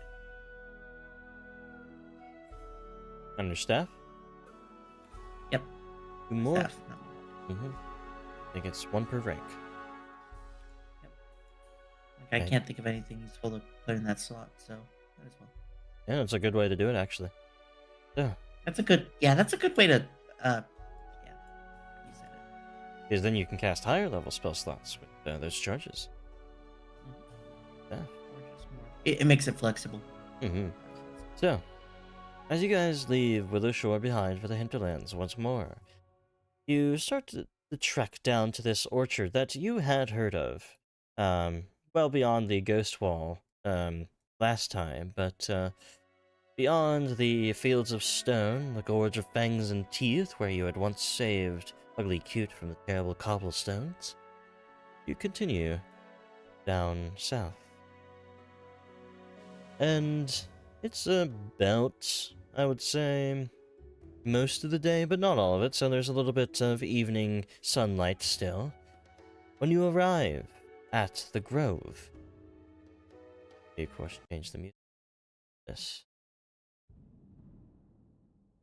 And as you arrive at the grove, you notice that where once may have stood a beautiful clearing in which grew dozens of fine apple trees, now creeps an overgrown tangle of weeds and brambles. Here and there, apple trees still stand amongst the undergrowth, but wide animal trails left by something the size of an elephant do as well. Trails lined with the crunched and chewed remnants of countless enormous spiders.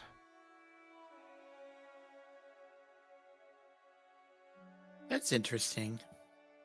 I think I The can chewed remnants of countless spiders. I think I can see why Ren Melee sent us here. I can sense why as well. It's obvious, but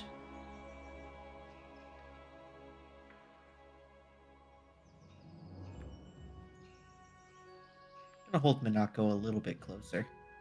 Okay. And as you guys begin your search, whatever may be here, I'm simply going to pull you guys into initiative. You are quite aware that there are some unseen threats lying perhaps in wait. The right moment.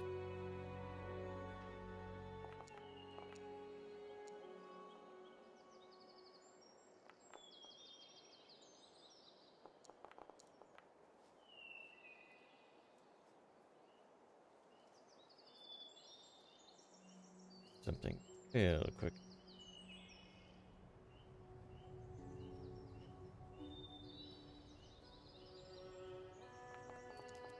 So, before anybody can react,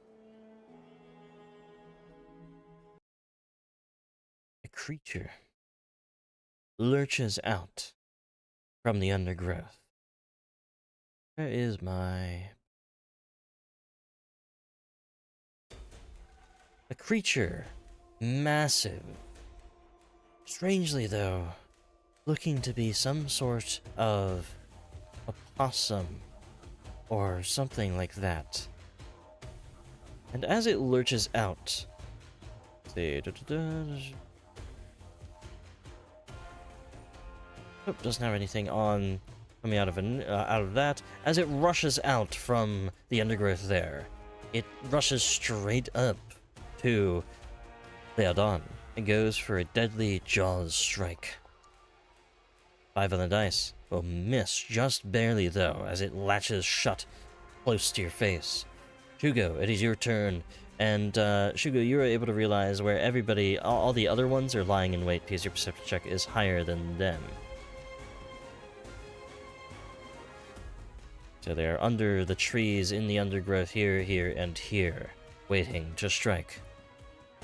Shugo's gonna quickly gesture to the positions they are, just so his teammates can position themselves more clearly and safely. Easy enough. Ooh. They are surrounding us, basically. And this one here that went first is seemingly larger than the others, so... But for some reason, enlarging creatures is broken. I don't know. Oh, Kind of annoying. Oh, well, I can't wait to annihilate these creatures. Shugo's gonna jump over Lydon and Vazin here to position himself between these three at least. Mm-hmm. He does indeed just jump over. Would I have been Easy able enough. to enter combat with a potion in my hand? Yes, since you were prepared for a fight when you entered this area. Alright, Shugo is going to drink one of his potions of quickness. Alright. Now you do not get the quickness until the start of your turn when you refresh your action. Or the hasted action. It made a scroll in my inventory for some reason. 1 second. Well, I mean, it just imparts haste, and haste is a condition I can give you, or quickened. There we go. So you're good. We got it. Yes, okay. I've moved the extra potion. I have one left. And I have one action here to bite this large fellow. Okay. Using my new striking rune. Slam your jaws towards them. 10 on the dice will hit. Roll the damage. Their teeth are ever sharpened. This will be a total of 41 points of damage to them. That is all 3 actions. Hold up quite well for such a massive strike. Yuga, your turn. Oh boy. Oh, they're so spread out. Yeah, I'm looking at my AoE spells, thinking, come on, please. They Yeah, are poised to strike, though. They definitely are poised to strike. I'll give them that. Let's see. So I have like some anti-Nindorun undead. Okay. Wow.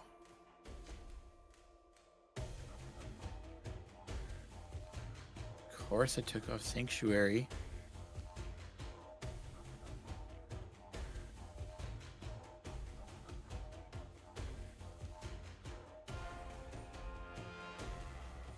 All right. I'm gonna try doing one of my big attacks, single target attacks on the one that's injured, and then move into position. Let's see, I'm far enough away. Okay. So targeting the one that's hurt. Mhm. We double check that this attacks regular enemies. Yes, it does. I cast a Spirit Blast. Concentrated single target blast of ethereal energy. Okay, which one? The hurt one. Alright. 12 on the dice, and with their massive forms, they're going to probably hold up against it quite well. That'll be a success. Here's some damage. For that, still is going to be quite a bit for them to be taking. 32 points of damage.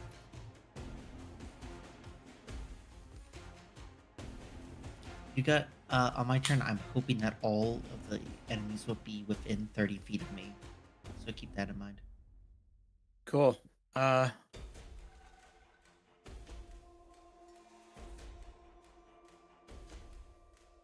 not very defensive, and I'm the lowest AC. I'm gonna move in like next to Shugo. Okay, That's close. This one will jump out from the reeds and go for Balzin. As it moves through Shugo's reach, Mm-hmm. he's gonna instinctively twist his long body around and sink his teeth into its leg or something. That'll hit. Swing around on it. Total of 38 points of damage. do something, certainly. So, it's going to swing its tail around towards... actually... Yes, it's going to... yeah, it's going to swing its tail around here. Towards Baozin. Will definitely hit. And Baozin, as it sort of slams into you, it doesn't hurt you a whole lot, 20 points of damage. However, it will attempt to grab you as per their grab trait. Oh joy. Grapple? Grapple? There we go. Natural 1. Lucky enough. You can't grab it because you're too small, of course, but it will be sent prone as you sort of like almost skitter away too quickly for it to get its footing it expected to have you, so it kind of like fell over. Right. Awesome. This one here, it will rush out, and it will go into a flank against Shugo right here. Go for jaws and claws. Natural 1 again, okay. And natural 20, okay, it's one or the other. One or the other in this. Critical strike with the claws as they rake into you, Shugo. Nasty blow for 50 points of damage. Well, that'll be their turn, as, get you a little off guard. This one here is going to, hem you guys in. Going to here. Leodon. Going to strike at you with, just jaws, because I think it needed to do more than 30 feet. Yes, it did.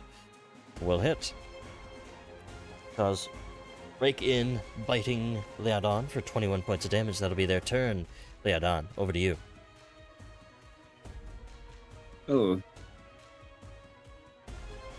Let's figure out what we're dealing with here. I'm going to devise a stratagem. Mm-hmm. I will recall knowledge as part of that. Nature, I'm guessing. It will be nature, yes.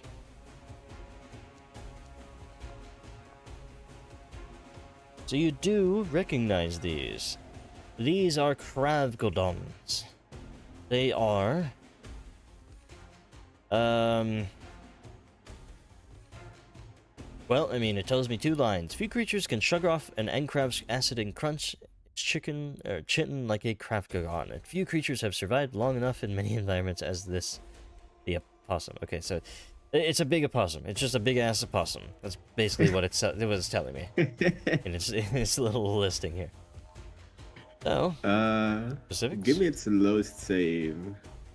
Its lowest save is going to be its will. Oh.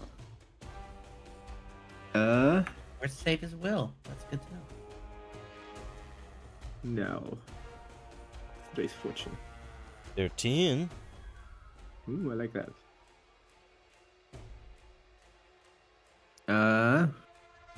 Just gonna raise my crossbow and fire away. Alright. And just in case. Let's see, what is it? Don't forget about this. Definitely hits. Damage.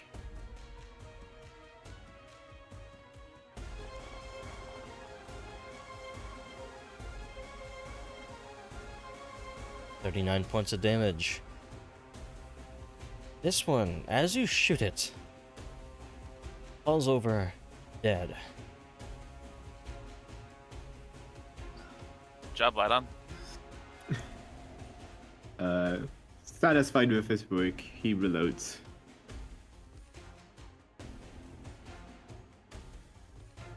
And that should be all of my actions.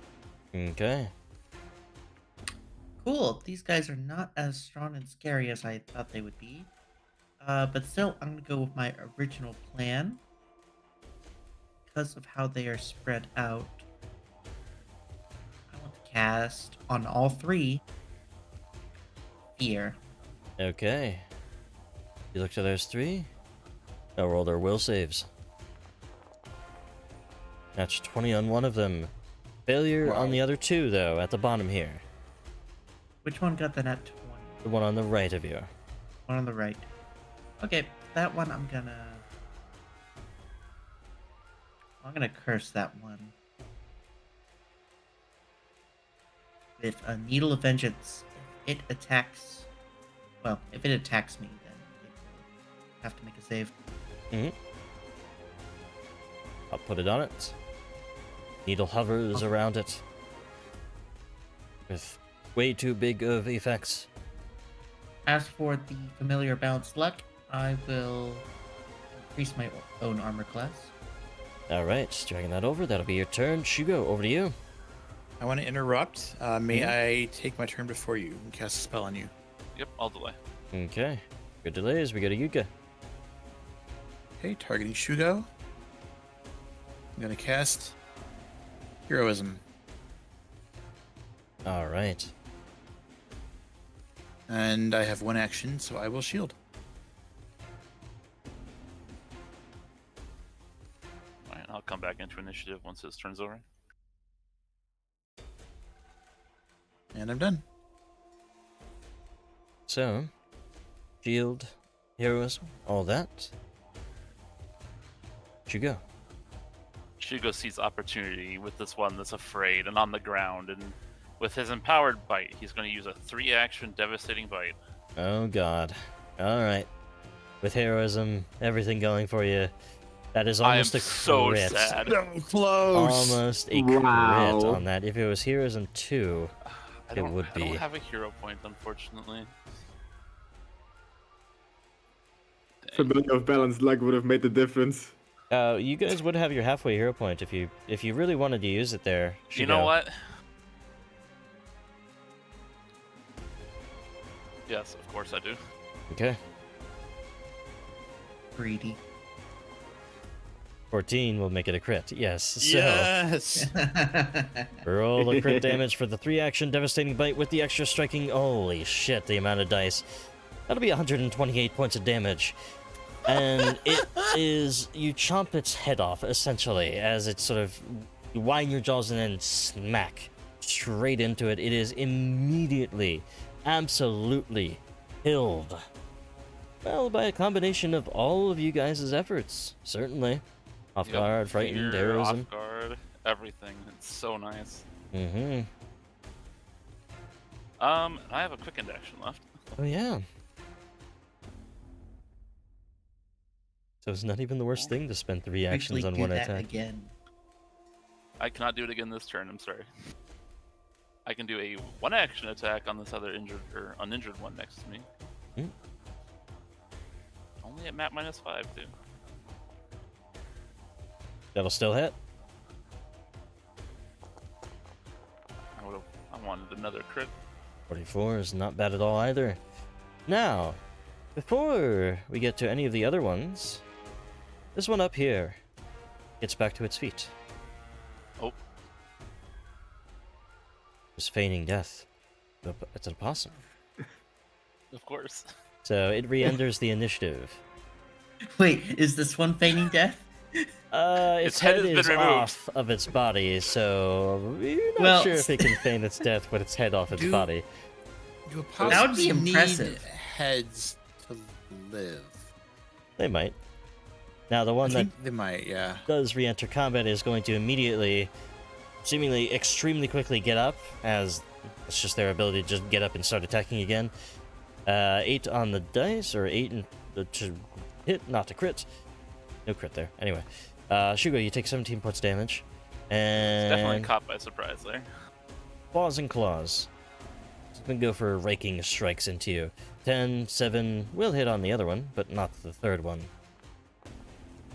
Shugo, you take another 28 points of damage as that one sort of gets up, surprises you, and rakes into you. Now this one over here, it is... Oh, and that takes persistent speed. Actually, hold on. Hmm? Was it prone? It was not... Well, it looked like it was prone, as per, It's you know, fainting it. fainting death, but it's able to get up instantly as a free action from Okay. its, like, a faint death ability. Now this one here, on the left, it is going to look to Yuga, and it does have a flank on Yuga, technically. And, go for Jaws first. Almost natural 20. It was so close to rolling over to it. Yuga, you take 24 points of damage. It will then fling its tail out. I accidentally rolled this at full map. I needed -5 on this. -5 on that still makes it a failure. They're going to then angrily... They're going to step closer. Just a step right there. That'll be their turn. Steppy. Now this one here, it is going to look to Baozin and go for a tail strike first. Trying to get a hold of Baozin. 15 on the dice will definitely hit. Because of your balanced luck, it is not a crit. 15 points of damage. It will go for a and it grab. needs to make that will save. Oh, yes. So let me read this again. Anytime you use a hostile action. Named creature. Okay. So roll this. It'll save. 16. It will succeed. It'll take half of the damage if you roll it out for me real quick. Easier to just hit the half button. There we go. Then it will try to grab you. Which I think does count as another hostile action. And of course, you don't want to be grabbed. So I'll roll that after it resolves this. Fails, unfortunately. Damn. Okay. So, with that... let me roll its will save again. 17 takes the half again. And it will get the idea and start clawing towards Liaodon instead. But these grabs, but they can't get the grabs. Liaodon, your turn. Ready. Of the same, really. Mm-hmm. Let's see. 7 of the dice.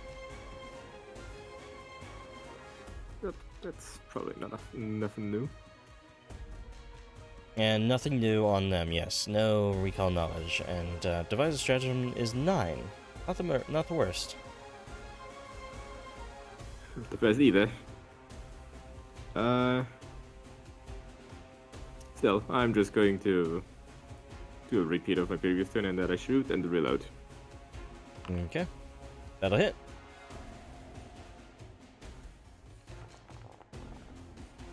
Another bolt, 29 points of damage there. One's looking rough. That's it. Alright, Baozin. Alrighty. They probably have high fortitude, so I don't think I want to target that.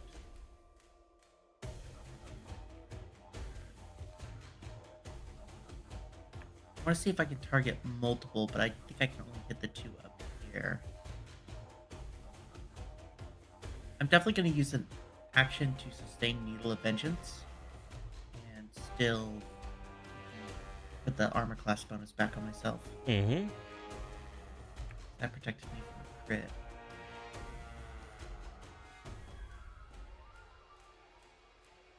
I'm not casting this, I'm just trying to get the effect on the screen. Yep. There we go. Then... Oh yeah, this is good. I don't think we're gonna have other encounters today, so I want to try a 6th rank spell. Oh. Phantasmal Calamity.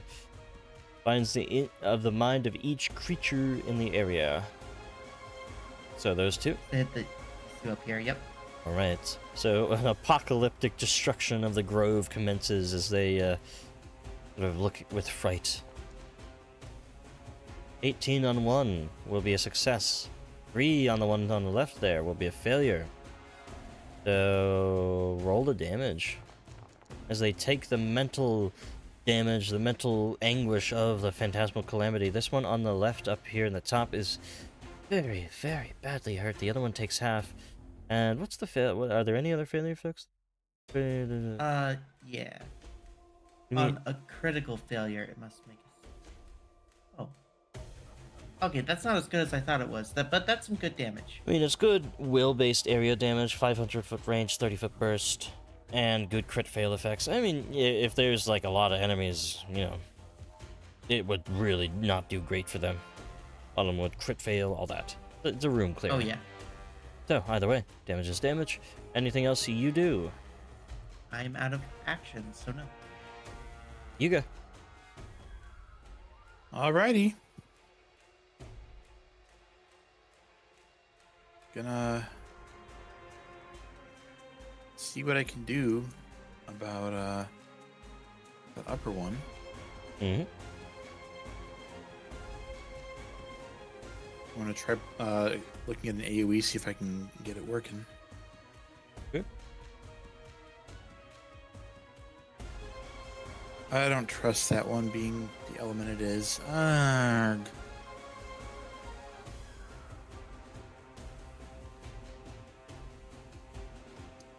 Fortitude, I don't like that.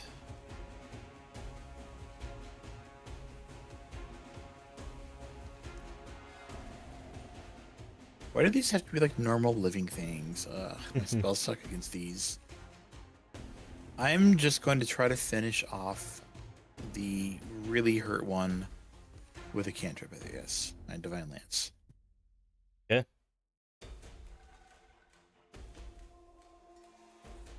Quick lance of divine energy towards it. 16 on the dice will hit. That'll be 12 damage to it. Enough. Or Kill it, as it was barely Wow. holding on. Send it off. Plasma. I am so relieved that a roll with 5 ones successfully destroyed him. Mm-hmm. That's great. I'm gonna stride. Alright, striding away. Out of the mess of sort of being surrounded there. Next. Okay. Should go. All right, Shugo's gonna wheel around on the one that's still frightened near him. Hmm. And he's gonna do a 2-action devastating bite. Okay. Snap of the jaws, 12 on the dice. Almost a critical, but not so. So close to crits. Still lots of damage, 43. Actually, pretty low damage, actually. Quickened action, map attack. Mm-hmm. 18, that'll be a critical because of the frightened and heroism. And with that, 80 points of damage. They almost look as if they were trying to feign death after the strike, but they just get torn apart, so you're not even able to do anything, or they're not able to feign it, they are doing it. Death. Alright. And as a large creature, how does sharing space with the medium creature work? Do you just not able to do You it? cannot share a space with a Okay. medium creature. No. You can move through them as normal, but not share. I will stride up here and get in this thing's face. Okay. So, that one is up next here. It's gonna look to Shugo as a main threat. I was gonna try to use the special thing that it had, but not really happening actually. Even it can't get any hits off, can't get any grabs off. There's a bunch of stuff to do with grabs, but it's never actually happened, so they're just gonna bite if they can. Here we go, you do take a little bit of damage there, 14. That'll be their turn. Leodon. Biting is my thing. Yep. Mm-hmm. Nothing new here. New for nature. 19, though.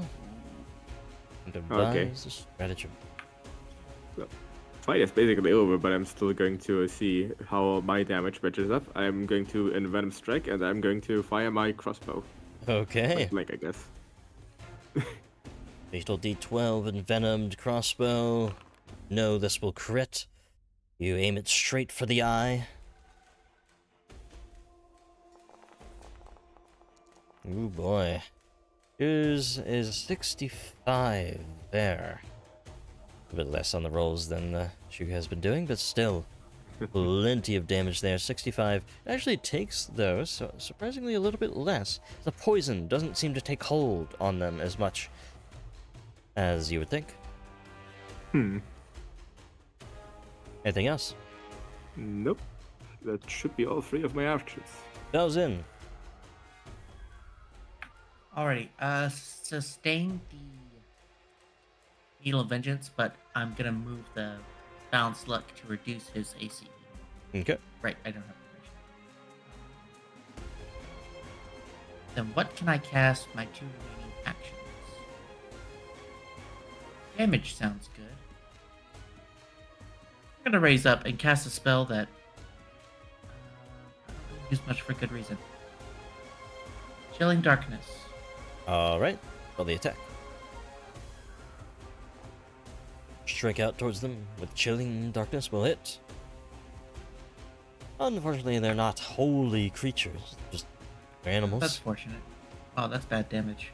16 points of damage, still all adds up. Still good damage. That is my turn. You go.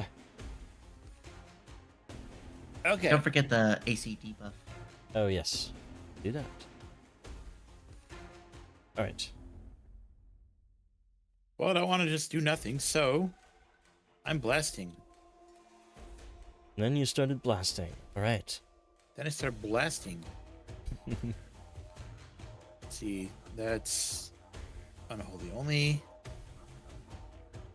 That's unholy only. And then I started crying.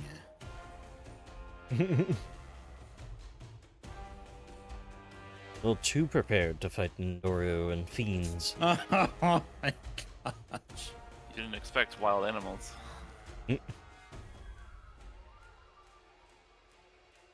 I'm just gonna do the bare minimum. Divine Okay. Lance, go! Quick. Not spiritual energy. 3 on the dice, it's able to avoid it. Glances off its hide. Yeah, Yuga just does not seem like he's, really in this. He's like, you guys got this. I'll just contribute, kinda. Mm-hmm. I'm gonna use my quick into action to move around it. Easily enough. And I'm gonna do a 3-action devastating bite. Okay. Teleports behind you. You rush No. around the side of it. It is still going to be hit. Not crit. Even so, with the devastating power of the bite, 54 points of damage, it is still just barely standing. I'm getting addicted to the big number. And so on its turn, it's going to turn on Shugo and just go for some attacks here. Jaws and claws. We're just hit with the realization that Shugo's normal attacks hit for about as much as my crits do. Barbarians for you. A lot of flat damage. They do get a crit on their claw strikes. I They- deserve that, honestly. Make a flurry of attacks towards you, 40 points of damage to you, Shugo. It'll He's get pretty fine. rough. But that'll be its turn. Lay it on. Let's see if we can finish it off. Oh, does take a little bit of bleed, but that's not enough to kill it. I'm going to start my turn off by reloading before I forget. Stratagem. I'm not even going to bother with the recall knowledge. 19 okay. on Alright. stratagem. Okay. Let's see. You More aim big for the number. other eye. Unfortunately, not enough actions for an venom strike, but Immune anyways. It's resistant to poison anyway. Who's this? You get a roll there, 64. Enough, absolutely, to kill it. As the bolt goes straight to the eye, and it is dead. That will be that encounter.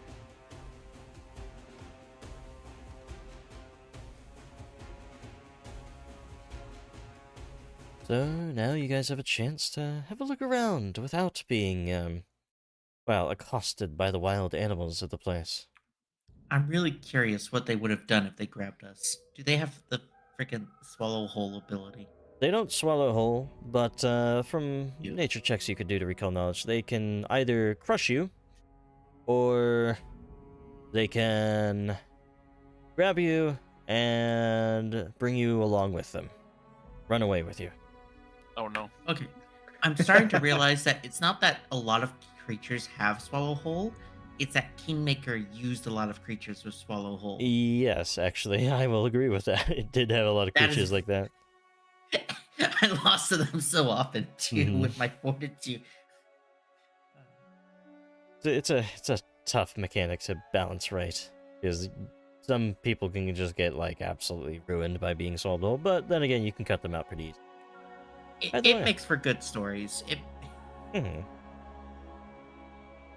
But yeah, back to the game. Is do notice that there's a lot of like broken skeletons and stuff around here. Might well, it'd be nice to have a look around. Shugo will definitely take a look. I'm very interested in the skeletons. Looking for more skeletons for your closet? Oh, no, not for my closet. For Pharasma's. You know, that makes more sense. Rasma's got quite a few skeletons in her closet. She has a lot of closets, too. Is the boneyard just a giant closet? It's a collection of closets. It's not a Each closet. closet is like a casket. No, I just want to see if they're people, and if they were, then I'd help them find the rest they deserve. It's very kind of you. Because I'm sure the possums didn't give them any rights. So go ahead and roll perception checks as you guys are looking around.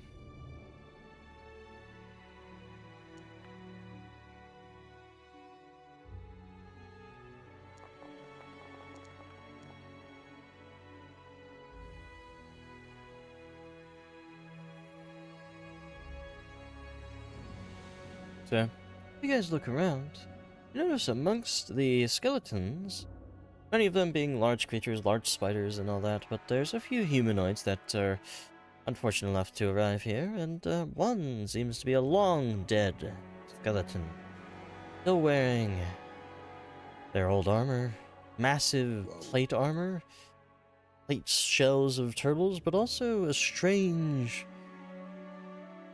cannon, seemingly. Sort of handheld cannon.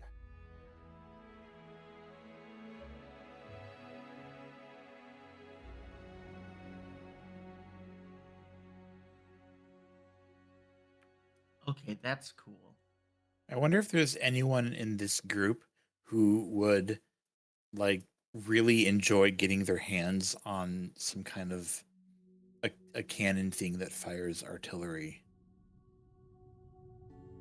I Wonder- probably couldn't even lift it. Wonder who that could be. Wow, that Yes. armor is really good. Yeah, being immune to flanking is incredibly good, actually. Wow. But it's a level 12 item, so when you get up to these levels and items, they start to just give you stuff like that. This one resilient full plate as well, so I mean, it's really good. Yuga, you should try to wear that armor. It would work for you well, I think. That right. Shugo smiles toothily.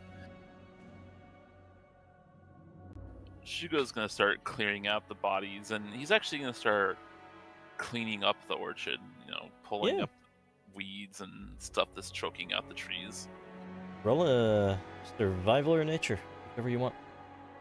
I don't think I can even pick up that armor.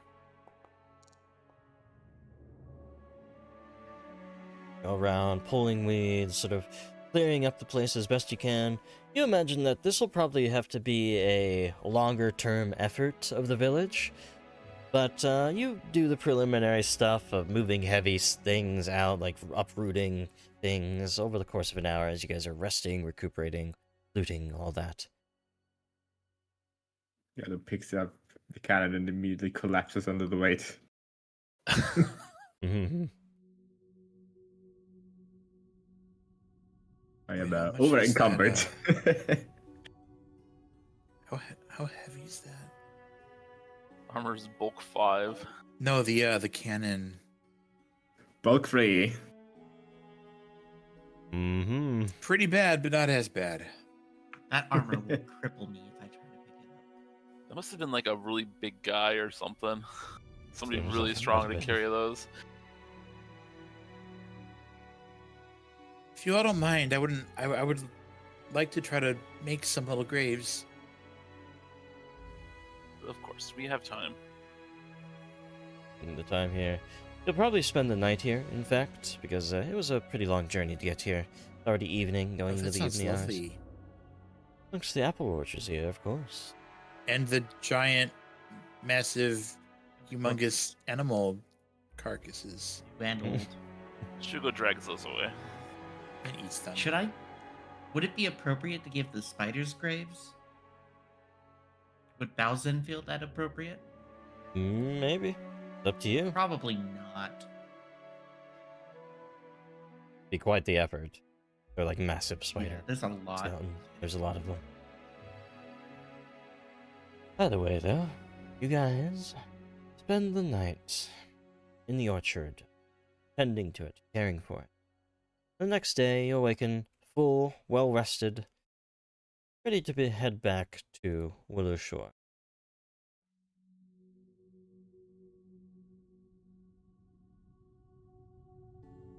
Yep. So, without further ado, I am going to drag you guys along. Yeah, Fabulous. we don't take any detours or anything. Hmm.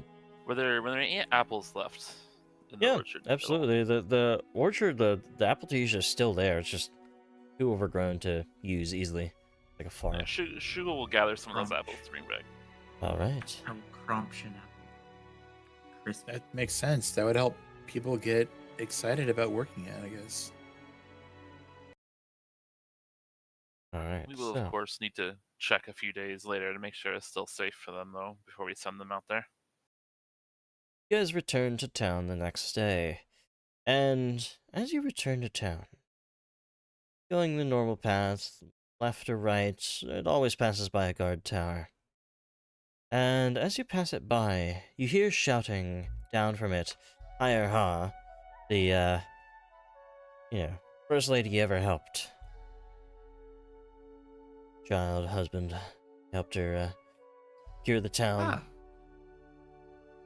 Oh, I'm sorry to give you trouble. It's been a terrible occurrence. There's been a murder. What happened? Murder? Shugo looks very serious all of a sudden. Yes, and it wasn't just anybody. It was the theater director, Kazuma Ono. What? He was found dead in his study. No. I'm afraid it's true. It was last night. I'm still combing over the evidence, but you'd better get there quick.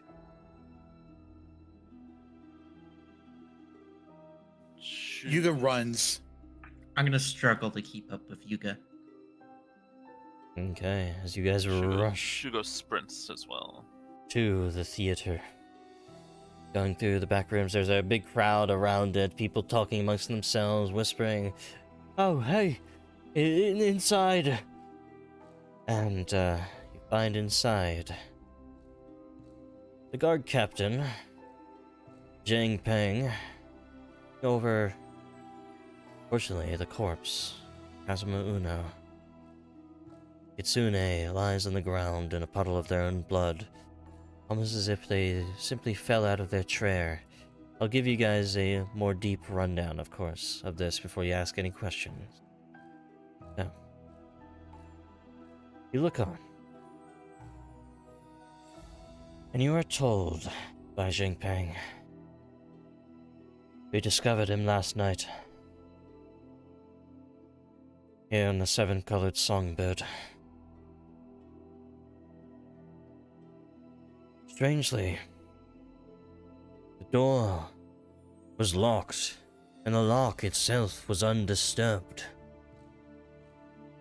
Yet a paper wall has been smashed outwards from within, and the inner surface of the splintering framework bears blood-stained smears. That hole to the outside, it's easily large enough for a human to have passed through. No signs, though, strangely, of struggle. We noticed there's a lot of blood around his body, which lies next to the writing desk. It's almost as if he's simply fallen out of his chair without standing or otherwise responding to the attacker. I don't know how this could happen. The door's locked, there's no other entry, and it looks like they burst out from within. hope you all can shed some light on this. We're not equipped for murders. Gods be Within? damned.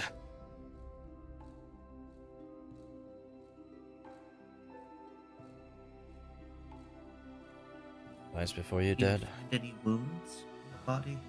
Hello, friend. I'm inspecting his whole body. Okay.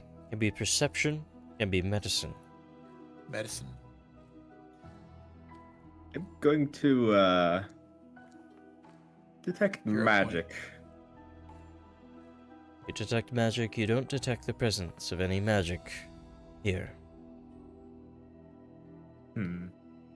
Due to the door being locked and unopened, yet something coming out from the inside, I suspect something supernatural. Can I make an occultism check to see if I know of anything that could do this? Certainly, many things can go through a wall.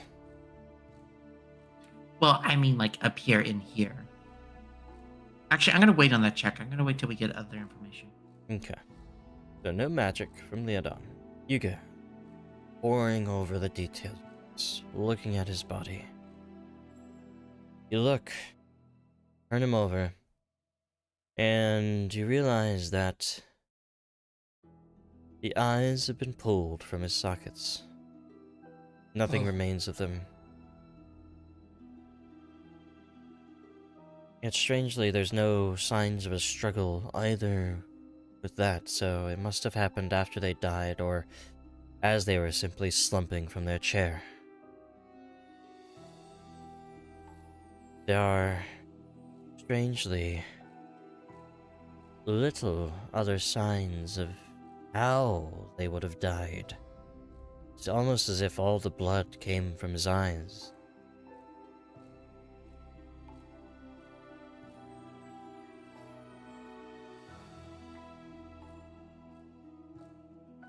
What in the world could have done something this gruesome? So he was sitting at like a desk or a table originally. Yes, it seems so. And actually, let me amend the medicine check. Let me amend it. With your 40, that is a critical success, and I found new information, and you found new information yourself. So you discover first that his body does bear gouges to the torso, as if they sustained a few glancing blows from a claw. And then you start to realize further these strange effects on their body. It must have been some potent supernatural attack, with three horrific desecrations to the body, missing eyes. Their fat seems to have been drained from their body, so they're quite emaciated. And their Whoa. wrists seem to have been branded. These heat scars around their wrists, as if chain all the way around burned into them. It's very likely to you as well that the claws used to create the minor wounds inflicted greater damage that wouldn't leave physical evidence, most likely mental damage, included with the claw strikes.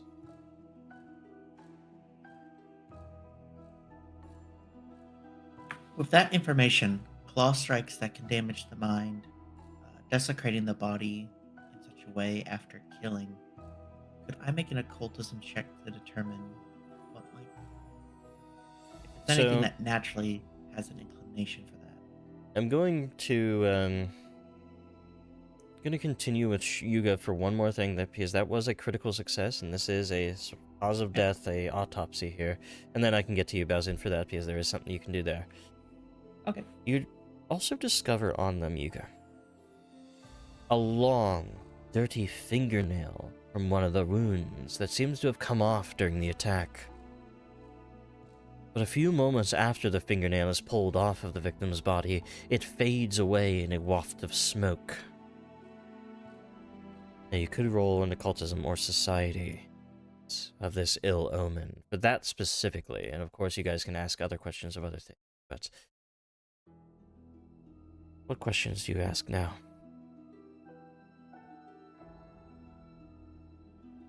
Namely, what kind of creature would do this? Okay, roll an occultism. Or be capable of this? Is more so my question. I'm going to hero point that. Mm-hmm.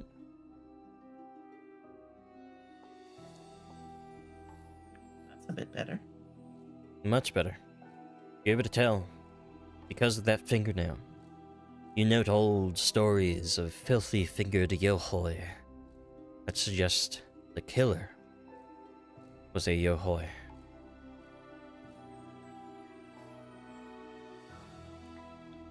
Does that check let me know anything about Yohoi? Yohoi.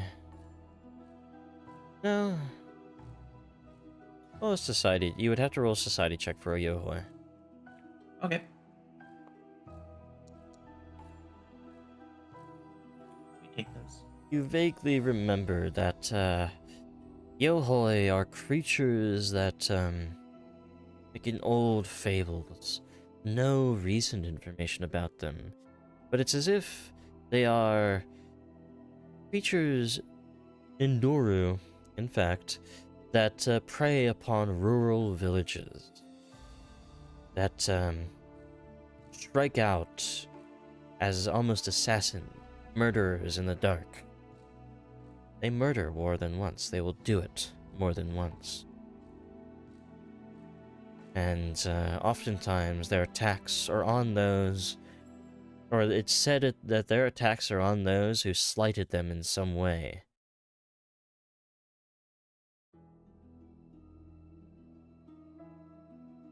I Now, suppose Because by I've slight, possibly that's done. vague. A vague slight. Probably even indirect. Maybe.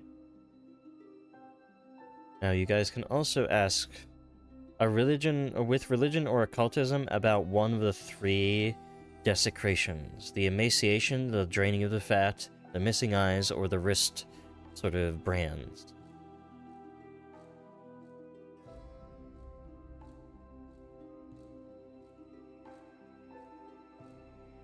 The brands are the most interesting to me. Roll your religion. And the claws to me.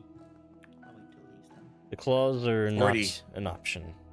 You've already determined that from the fingernails. So Right. you can either do... Then eyes. Sorry, say that again?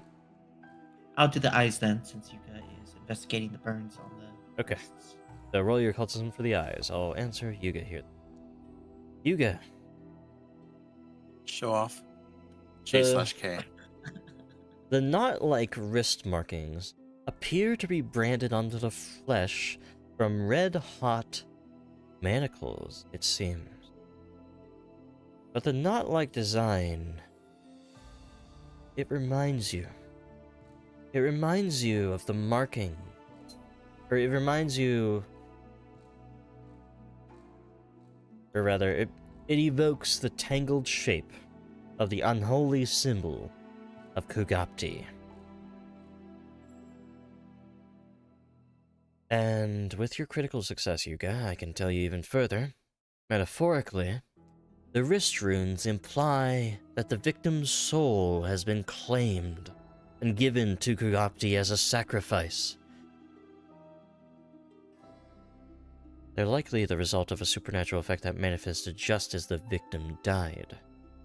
A death effect.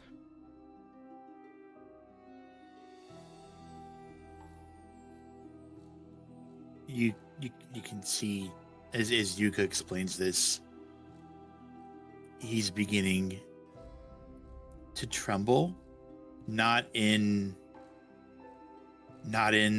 sorrow or anything, but at this point, barely contained rage.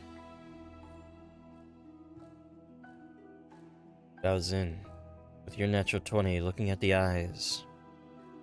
The body's eyelids are intact, but the eyes themselves are missing, leaving the bone of the victim's skull plainly in view in the empty holes. A lack of blood, or any sort of incidental damage done to the eye sockets suggests a supernatural necromantic effect harvested them after death. And with your natural 20, I can give you even further. You recall legends of souls that were bound beyond death by a necromancer who blinded the corpses so that their spirits would be unable to find their way back to the world of the living. And practice is thus often seen in rites intended to trap the soul of the victim.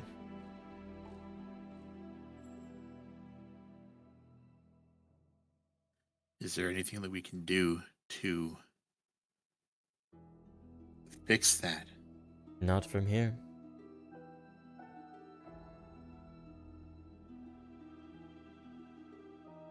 There is one more thing you can check about the body. The emaciation.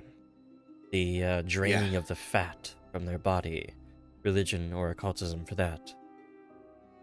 Only one person can check this once for each of these. Of course, you guys have been rolling incredibly well. You see, you've critically succeeded almost everything. A lot of information very quickly. Anyways, for follow up on... You can go ahead. Okay, I was going to volunteer with my 24.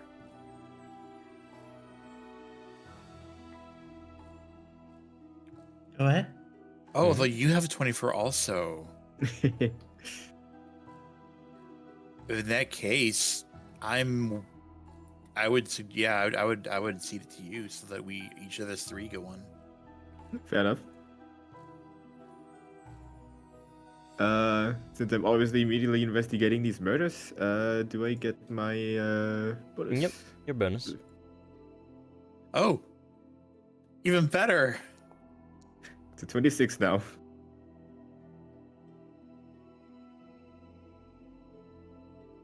Alright, so, with that, let's see. You are able to tell, with the emaciation of the remain, that's actually a critical success too, the DC is 25. Oh, thank goodness. First, the body is weirdly withered and emaciated, the flesh dried like jerky. As a result, it's almost completely unrecognizable except by its hair, clothing, and context. Derived, of course, where the body is found. You know it's Kazuma Ono.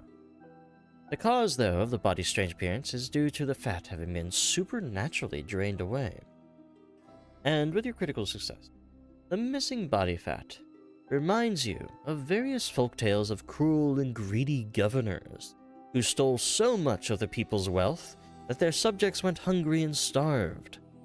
Those legends go on to claim that in death, these governors rose as evil spirits who continued to plague the people in a much more direct and horrific manner by draining the fat directly from their victims' bodies, slaying them much more quickly than starvation ever could.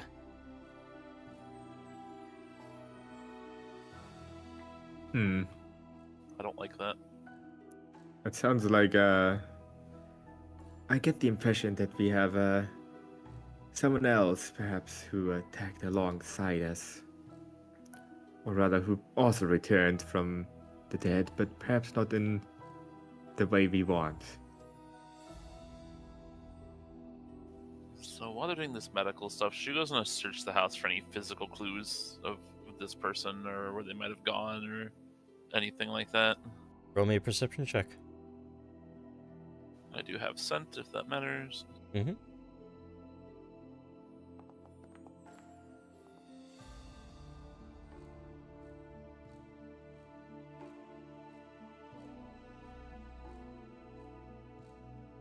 So, because you look around, you notice that, it seems like Kazuma Ono, you don't see any, like, evidence of the creature, whatever did this. Paper, of course, the bursting out of the paper as they made their exit, it seems. But you also it seems like Kazuma Ono was, working on the Chronicle of the Water Weaver. In fact, hold on. I remember him mentioning that last week. I was going to check his desk to see if there was anything relevant. Mm-hmm. I guess there is. However, Problem is, there's only like sparse notes on the side. The actual manuscript of the Chronicle of the Water Weaver seems to be notably missing from the desk, if it was stolen away. This is probably a long shot, but do we know the context of that play? Could roll me a Willowshore lore, specifically for that. I'm on it. I ask Yuga in particular I to help can me out.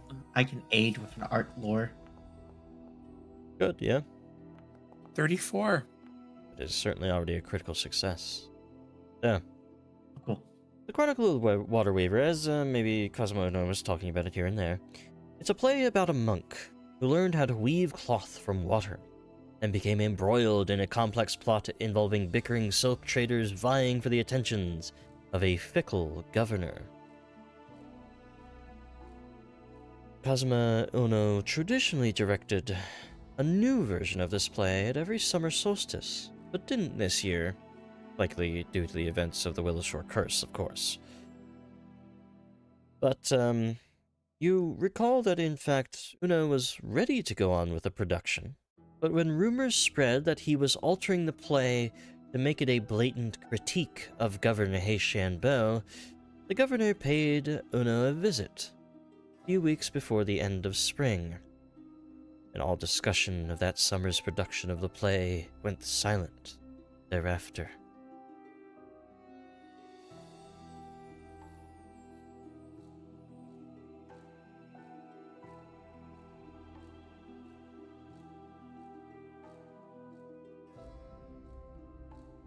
If Heishanbo is indeed responsible for this, I am going to use every ounce of my power to find him and tear him apart into pieces, shred him so nothing remains. Guide him on to his next life.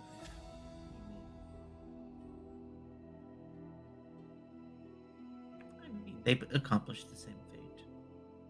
However, as you guys do look around, you find that there's a sheaf of papers that seem to have fell behind his writing desk.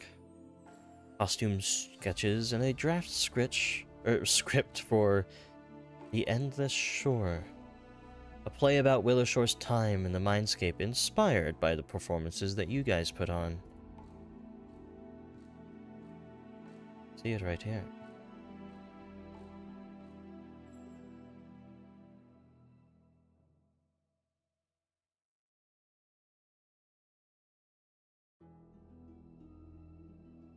Inspired by.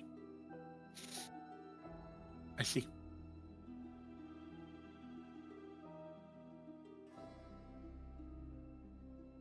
You guys take that along with you? Yeah. Yeah, of course. Yeah. Right.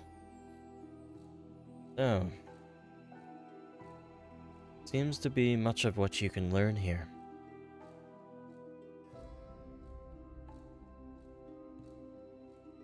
Yuga just is gonna need a moment to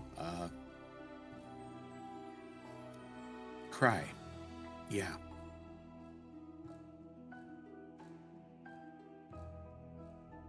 Suga will do what he can to comfort Yuga. We can save him, don't worry. Well, his soul at least. Once we destroy Kugati, we'll be able to save him. Yeah. Yeah, of course. You are certain that, you go from your religion checks, because of the brandings, because of all of that, their soul is not going to the boneyard. There may be time yet. Help them, one way or another.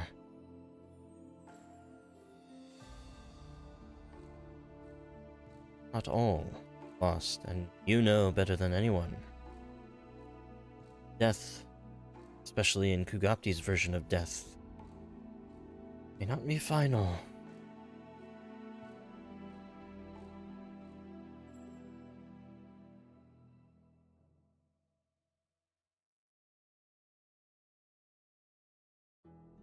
So, you guys exit the crime scene, and Asma carried off by Elizabeth Candora and some other attendants of the Lady of Souls Cathedral to be, well, put together for the burial ceremony. Is there anything else you guys do this day?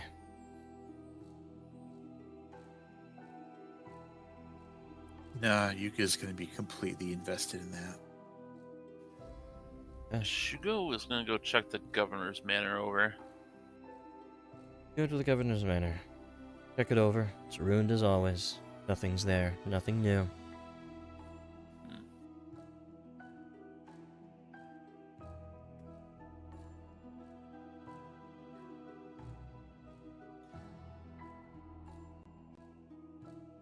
Probably nothing more for now. Unless Shugo can get like a trail or something, but I imagine that'll be extremely difficult. There's no trail to find, it seems, unfortunately.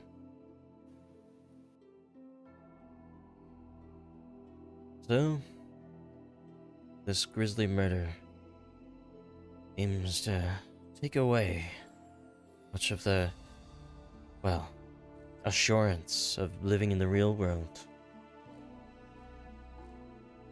In fact, you know that it means a lot more to die in the real world rather than in the cycle. Way heavy on all of you. You continue your efforts to stop Kugati once and for all. And I'm gonna say we end tonight's session there. Shouldn't really start anything else with 10 minutes left. Yeah, that's good timing. That Yeah. sounds good to me. I hope you guys enjoyed today's episode session. Oh, Yeah.